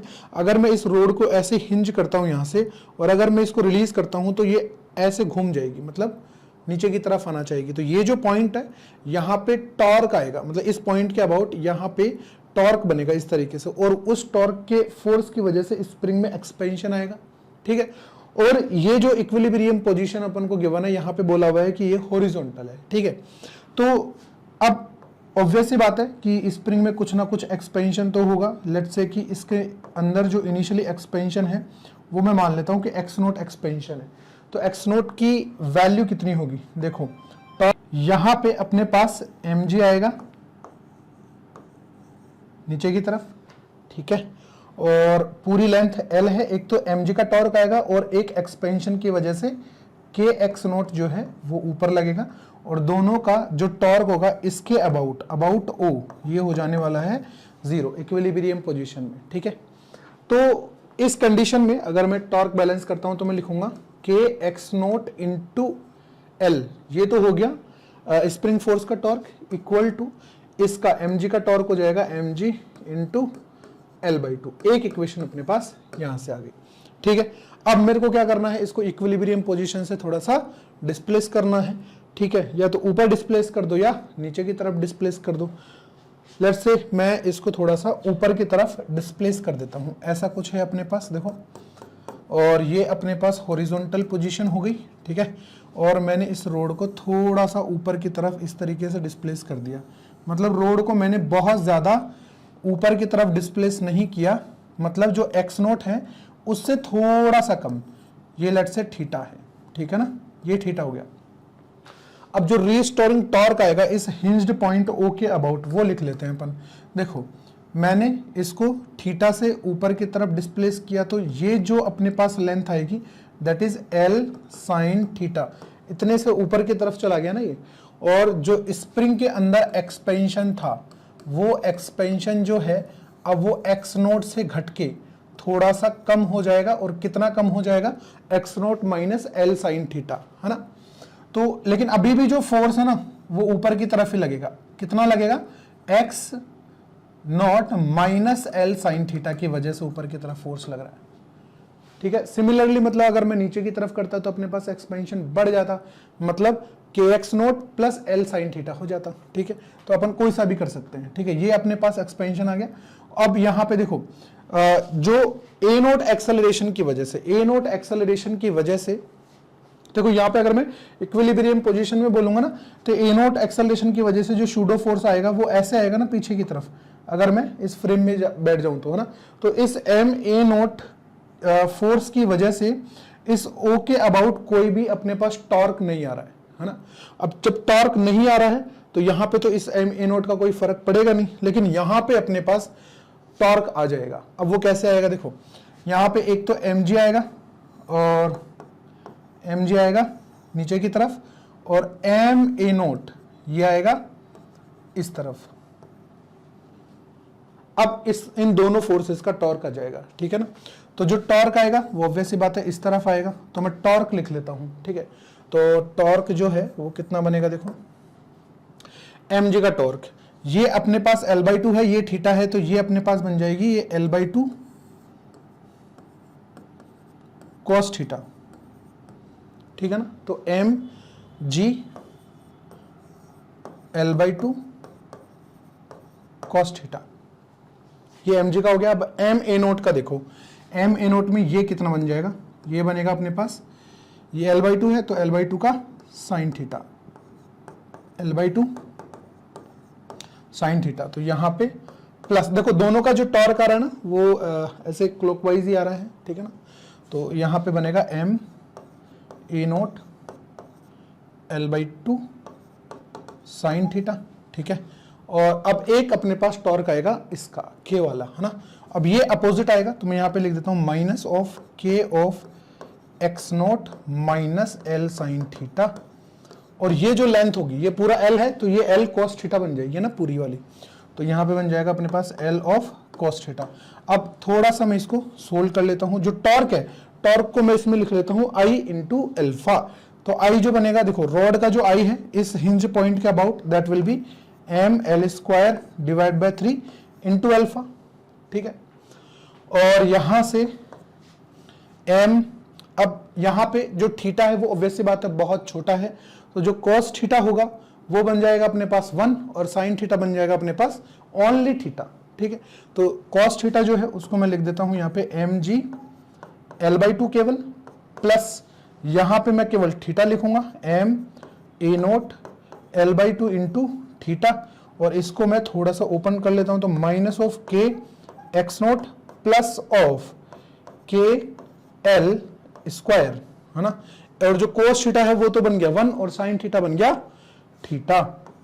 अब देखो जो पहली इक्वेशन जो अपन ने लिखी थी ना उसको अगर मैं देखता हूं तो k x naught L equal to ये बन जाएगा, है ना। और ये वाली चीज अपन पहले भी डिस्कस कर चुके हैं कि जब भी मेरे को SHM में टॉर्क निकालना है या फोर्स निकालना है तो मैं इक्विलिब्रियम पोजीशन से आगे जो एक्स्ट्रा जनरेटेड टॉर्क या फोर्स है उसको भी अपन निकाल लेंगे तो काम बन जाएगा। तो क्योंकि इक्विलिब्रियम पोजीशन पे जो टॉर्क और फोर्स बैलेंस हो रहे होते हैं वो कट जाते हैं, है ना। तो यहां से अपने पास देखो ये और ये दोनों तो कट गए, ठीक है। अब बचा क्या अपने पास, एल्फा इक्वल टू, देखो मैं इधर लिख देता हूं, ये बनेगा अपने पास alpha equal to mL² divide by 3 को मैं डिवाइड कर दूंगा तो m से m कट गया, l से l कट गया, तो ये बनेगा 3 a note divide by twice of l, ठीक है। 3 a note divide by twice of l, ठीक है। और प्लस k L² में डिवीजन करेंगे तो L² से L² कट जाएगा, that will be 3k by m, ठीक है। ये बनेगा और ये अपने पास बन गया थीटा। तो ये अल्फा जो है वो अपने पास थीटा के डायरेक्टली प्रोपोर्शनल आ गया, तो जो अपने पास कोफिशिएंट है इसका दैट विल बी ओमेगा²। तो जो टाइम पीरियड बनेगा, टाइम पीरियड अपने पास कितना बन जाएगा, t equal to 2π divide by omega. तो डिवाइड बाई ओमेगा² ये है, तो ओमेगा अपने पास कितना हो जाएगा, divide by root of 3a naught divide by 2l plus 3k by m। अब अपन को सारी वैल्यूज जो है वो गिवन है क्वेश्चन में, k वैल्यू गिवन है, a नोट वैल्यू गिवन है, m वैल्यू गिवन है और l वैल्यू भी गिवन है। जैसे ही मैं यहाँ पे सारी वैल्यूज पुट करूंगा तो मेरे पास जो टाइम पीरियड बन जाता है that will be equal to 2π divide by 5 root 3, ये बन जाता है कैलकुलेट करेंगे तो, ठीक है। तो कैलकुलेशन में आपके ऊपर छोड़ता हूँ क्योंकि आप बहुत काबिल हैं इस वजह से। तो यहाँ पे c की वैल्यू आ जाएगी अपने पास 5 के बराबर, ठीक है। चलिए नेक्स्ट आगे की तरफ बढ़ते हैं। ये है अपने पास नेक्स्ट क्वेश्चन है, काफ़ी अच्छा क्वेश्चन है और क्वेश्चन में देखते हैं क्या बोला हुआ है। देखो, ए light inextensible string carrying a spring as shown in the figure is passed over two smooth fixed pulleys. Find the time period of oscillation if the rod is slightly displaced about the hinge। मतलब यहाँ से जो hinge point है उससे ऐसे या ऐसे में इसको थोड़ा सा डिस्प्लेस कर दो तो फ्रॉम इट्स इक्विलिब्रियम पोजीशन, है ना। और ये जो गिवन है अपन को, ये इक्विलिब्रियम पोजीशन है जहाँ पे स्प्रिंग में कोई भी स्ट्रेच नहीं है, ठीक है। अब एक सिंपल सी बात है ना, अपन को क्या करना है, रोड को थोड़ा सा डिस्प्लेस करना है, ठीक है। तो देखो रोड को मैं क्या करता हूं, लेफ्ट में डिस्प्लेस कर देता हूं। मान लो मैंने ऐसे लेफ्ट में डिस्प्लेस कर दिया, ठीक है। कितने एंगल से डिस्प्लेस कर दिया मैंने इसको थीटा एंगल से डिस्प्लेस कर दिया बस, है ना।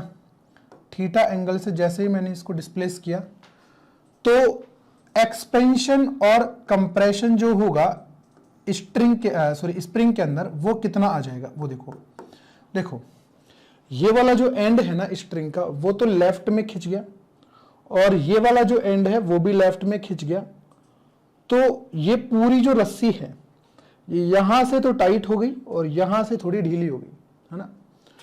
तो ओवरऑल जो रस्सी है वो टोटल एक्सपेंड हुई, मतलब टाइट हुई या फिर वो श्रिंक हुई, थोड़ा ढीली हुई, वो चेक करते हैं अपन। देखो ये अपने पास थीटा है, ये L/2 है और ये भी L/2 है, तो एक्सपेंशन कितना हो गया अपने पास L साइन थीटा, तो नीचे वाला एंड जो है वो लेफ्ट में चला गया और ये जो एंड है that is L/2 sine theta, ये एंड ऐसे इतना चला गया। तो अब डेली तो हुई L/2 साइन थीटा से, टाइट हुई L साइन थीटा से, तो ऑब्वियस सी बात है इसके अंदर जो एक्सपेंशन आएगा इस कंडीशन में that is L sine theta minus L/2 sine theta, मतलब ये जो एक्सपेंशन है that is equals to L/2 sine theta, ये एक्सपेंशन आ गया इसके अंदर। ठीक है, अब ये एक्सपेंशन आ गया, इसका मतलब ये हुआ कि जो स्प्रिंग है वो अब यहां पे फोर्स लगाएगी ऐसे kx और यहां पे भी kx ऐसे लगेगा और mg लग जाएगा नीचे की तरफ। ठीक है, तो मेरे को करना क्या है, रीस्टोरिंग टॉर्क निकालना है बस केवल, है ना। तो रीस्टोरिंग टॉर्क लिखना है अपन को O के अबाउट, ये जो अपने पास पॉइंट हिंज पॉइंट है इसके अबाउट मेरे को लिखना है। तो टॉर्क अबाउट O देखो कितना आ गया, इस kx का टॉर्क और इस mg का टॉर्क, दोनों ही टॉर्क O के अबाउट, इनको ऐसे घुमाएंगे मतलब एंटी क्लॉकवाइज टॉर्क आ रहा है और इसका जो टॉर्क आ रहा है वो क्लॉकवाइज आ रहा है। ठीक है, तो मैं लिख लेता हूं यहाँ पे k इंटू एक्स, है ना, और इसकी जो लेंथ हो गई ये L है तो ये L cos थीटा हो गई। ठीक है ना, तो L ऑफ cos थीटा, ठीक, kx इधर लगा और L cos थीटा ये हो गया, minus k of x L/2 cos theta. ठीक है ना, kx और L/2 का cos थीटा इधर। ठीक है, अब mg का देखो, mg का भी प्लस mg और ये वाली जो डिस्टेंस हुई थी ये वाली कितनी है अपने पास L/2 साइन थीटा, तो यहां पे मैं लिख दूंगा L/2 साइन थीटा। तो यहां पे जो टॉर्क होगा उसको मैं लिखूंगा I अल्फा और I हो गया ml² डिवाइड बाय 3, है ना, इनटू अल्फा इक्वल टू, यहां पे देखो kx L cos थीटा और kx L/2 cos थीटा, तो अपने पास आधा बचेगा, मतलब k और L की वैल्यू अपने पास कितनी है, देखो सॉरी x की वैल्यू कितनी है L/2 साइन थीटा, तो मैं यहाँ पे लिखूंगा L/2 साइन थीटा और यहाँ पे अपने पास L/2 cos theta plus mg L/2 sine theta. ठीक है, अब थीटा ऑब्वियस सी बात है स्मॉल है तो cos थीटा बन जाएगा 1 और साइन थीटा बन जाने वाला है साइन थीटा बन जाने वाला है थीटा। ठीक है, तो यहां से देखो m इस L² divide by 3 alpha equal to, यहां पे ये देखो कितना बन गया k of L² divide by 4 divide by 4 plus यहां पे बन जाएगा mg L/2 और थीटा बन जाएगा बाहर। तो अल्फा की जो वैल्यू है वो अपने पास कितनी बन जाएगी, देखो मैं यहां से डिवाइड कर देता हूं, तो 3L² से L² कट गया तो 3k divide by 4m plus m से m कट गया, L से L कट गया, तो यहां पे 3g divide bye twice of L ये बनेगा देखो, और ये बन गया थीटा। तो ये ओमेगा स्क्वायर बन गया ना, तो ओमेगा स्क्वायर ये बन गया, तो अपने पास जो टाइम पीरियड आएगा तो ओमेगा की वैल्यू पहले मैं लिख देता हूं, ये अपने पास ओमेगा की वैल्यू कितनी आ गई 3k divide by 4m, 3k divide by 4m plus 3g divide by 2l, 3g divide by 2l। ठीक है, और ओमेगा अगर मेरे को मिल गया तो टाइम पीरियड बनेगा 2 बाई ओमेगा। ठीक है, क्या अपन ने टाइम पीरियड निकाल लिया, तो अपन बोल सकते हैं हाँ, लेकिन अब इसमें एक थोड़ा सा ट्विस्ट है, और जो ट्विस्ट है वो क्या है वो देखो ध्यान से। अपन ने जब रॉड को इधर किया तो इस स्प्रिंग में एक्सपेंशन आ गया, और एक्सपेंशन आ गया कितने, आधा का, L/2 cos थीटा का। लेकिन अगर मैं इस स्ट्रिंग को इधर राइट की तरफ अगर मैं करता हूं, है ना, देखो मैं इसका कलर बिल्कुल चेंज कर लेता हूं। अगर मैं इस रोड को, इस रोड को अगर मैं राइट की तरफ ऐसे टिल्ट करता हूं तो ध्यान से देखें, यहां से रस्सी कितने से खींचेगी, L/2 साइन थीटा से, और यहां से रस्सी जो है वो कितने से खींचेगी, L साइन थीटा से। मतलब सॉरी, ढीली कितने से होगी, L साइन थीटा से। टाइट हुई L/2 साइन थीटा से, ढीली हुई L साइन थीटा से। मतलब जो स्प्रिंग है उसमें एक्सपेंशन नहीं आएगा, क्या कंप्रेशन आएगा। कंप्रेशन तो कैसे आएगा, अगर मैं स्प्रिंग के दोनों एंड्स को ऐसे स्ट्रिंग से बांध दूं, ठीक है, तो मैं स्ट्रिंग को ऐसे पकड़ के केवल खींच सकता हूं, एक्सपेंड कर सकता हूं। स्ट्रिंग को पकड़ के मैं उसको कंप्रेस नहीं कर सकता, क्योंकि स्ट्रिंग स्लैक हो जाती है ना। तो यहां पे जो स्ट्रिंग है वो ढीली पड़ जाएगी, स्लैग हो जाएगी, ठीक है ना, और उसकी वजह से स्प्रिंग के अंदर कंप्रेशन नहीं आएगा। तो फिर क्या होने वाला है, तो अपन ऐसा समझ सकते हैं कि जब रोड यहां से यहां और फिर वापस से यहां, तब तक तो रोड का जो ओसिलेशन है वो mg और इसका kx दोनों करवाएंगे, और फिर इसके बाद यहां से यहां और यहां से यहां रोड का जो ऑसिलेशन है वो केवल mg करवाएगा, kx का रोल ही नहीं आएगा। इसका मतलब जो इसका टाइम पीरियड होगा, क्या ये टाइम पीरियड होगा, नहीं, इस टाइम पीरियड के लिए जो आधा टाइम होगा, है ना, इस टाइम के हिसाब से जो आधा टाइम होगा वो इसके इधर वाला टाइम पीरियड होगा बस केवल, और इधर वाला जो टाइम पीरियड होगा वो तो केवल एक सिंपल रोड के लिए जो टाइम पीरियड होता है वही होगा, ठीक है ना। तो अपने पास सिंपल रोड के लिए टाइम पीरियड कितना होगा, देखो मैं ऐसे बोल सकता हूं कि ये जो रोड है ना वो ऐसे यहां पे हिंज्ड है, तो यहां से यहां पे जो टाइम पीरियड है ये मान लेता हूं मैं T1, और यहां से और यहां पे जो टाइम पीरियड है मैं बोल देता हूं T2, ठीक है।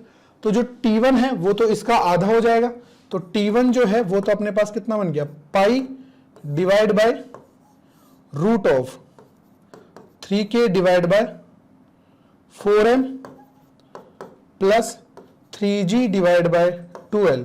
ये तो T1 हो गया, है ना। अब T2 अपने पास कितना होता है, अगर मैं सिंपल रोड का अगर मैं देखूं तो अपने पास सिंपल T2 जो बनेगा उसका भी आधा, है ना, तो 2 pi under root I divide by क्या होता है, mg और d, ठीक है, यही होता है। तो अपने पास वैल्यू लिख लेते हैं यहां पे, देखो I कितना होगा, ml स्क्वायर डिवाइड बाय 3, और d कितना हो गया, L/2। d is a distance from hinge point of centre of mass, है ना, from hinge point two centre of mass, ठीक है। तो यहां से जैसे ही मैं T2 की वैल्यू निकालूंगा तो T2 की वैल्यू अपने पास कितनी हो जाएगी, इसका भी हाफ चाहिए अपन को, है ना, इसका हाफ चाहिए अपन को, तो that will be equal to pi under root of, यहां से m से m कट गया, l से l कट जाएगा, तो 2l डिवाइड बाय 3g, ठीक है। तो अपने पास जो टोटल टाइम पीरियड होगा ना, t को अगर मैं बोलूंगा तो that will be equal to T1 plus T2, इसको अपन टाइम पीरियड बोलेंगे, ठीक है ना। केवल इतना लिखना टाइम पीरियड नहीं हो पाएगा, समझ में आ गई, ठीक है। तो इस तरीके के जो क्वेश्चन हैं ये अपन जेईई एडवांस में एक्सपेक्ट कर सकते हैं, और इन क्वेश्चंस को देखने के बाद, खुद से सोल्व करने के बाद आपको काफ़ी अच्छा खासा कॉन्फिडेंस आ जाएगा एसएचएम के लिए, ठीक है। और एसएचएम में एक डैम्पिंग वाले जो क्वेश्चंस हैं वो भी हैं, उसके लिए आप एबीजे सर के लेक्चर्स देख सकते हैं, जो मोहित त्यागी चैनल पे बहुत अच्छे से पूरा 1-1.5 घंटे का लेक्चर है, क्योंकि उसके अगर अपन डायरेक्ट क्वेश्चन लेंगे तो उससे कोई फायदा नहीं है। पहले उसकी थ्योरी अच्छे से आपको नोट्स के हिसाब से बनानी पड़ेगी, है ना। उसके बाद में उससे बिल्कुल बेसिक से क्वेश्चन आते हैं, जैसे कि मतलब डैम्पिंग ऑसिलेशन, और एक अपने पास आता है RLC circuit with DC source, ठीक है ना। तो दोनों जो टॉपिक है वो बिल्कुल एग्जैक्टली सेम है ना। यहाँ पे जो डैम्पिंग ऑसिलेशन होगी वैसे के वैसे वहां पे अपने पास RLC circuit with DC source होगा, ठीक है ना, जिसमें अपने पास ओवर डैम्पिंग, अंडर डैम्पिंग और क्रिटिकल डैम्पिंग के बारे में अपन पढ़ने वाले, अल्फा क्या होता है, बीटा क्या होता है, ठीक है ना। तो वो आप देख सकते हो, ठीक है। चलिए, गुड लक।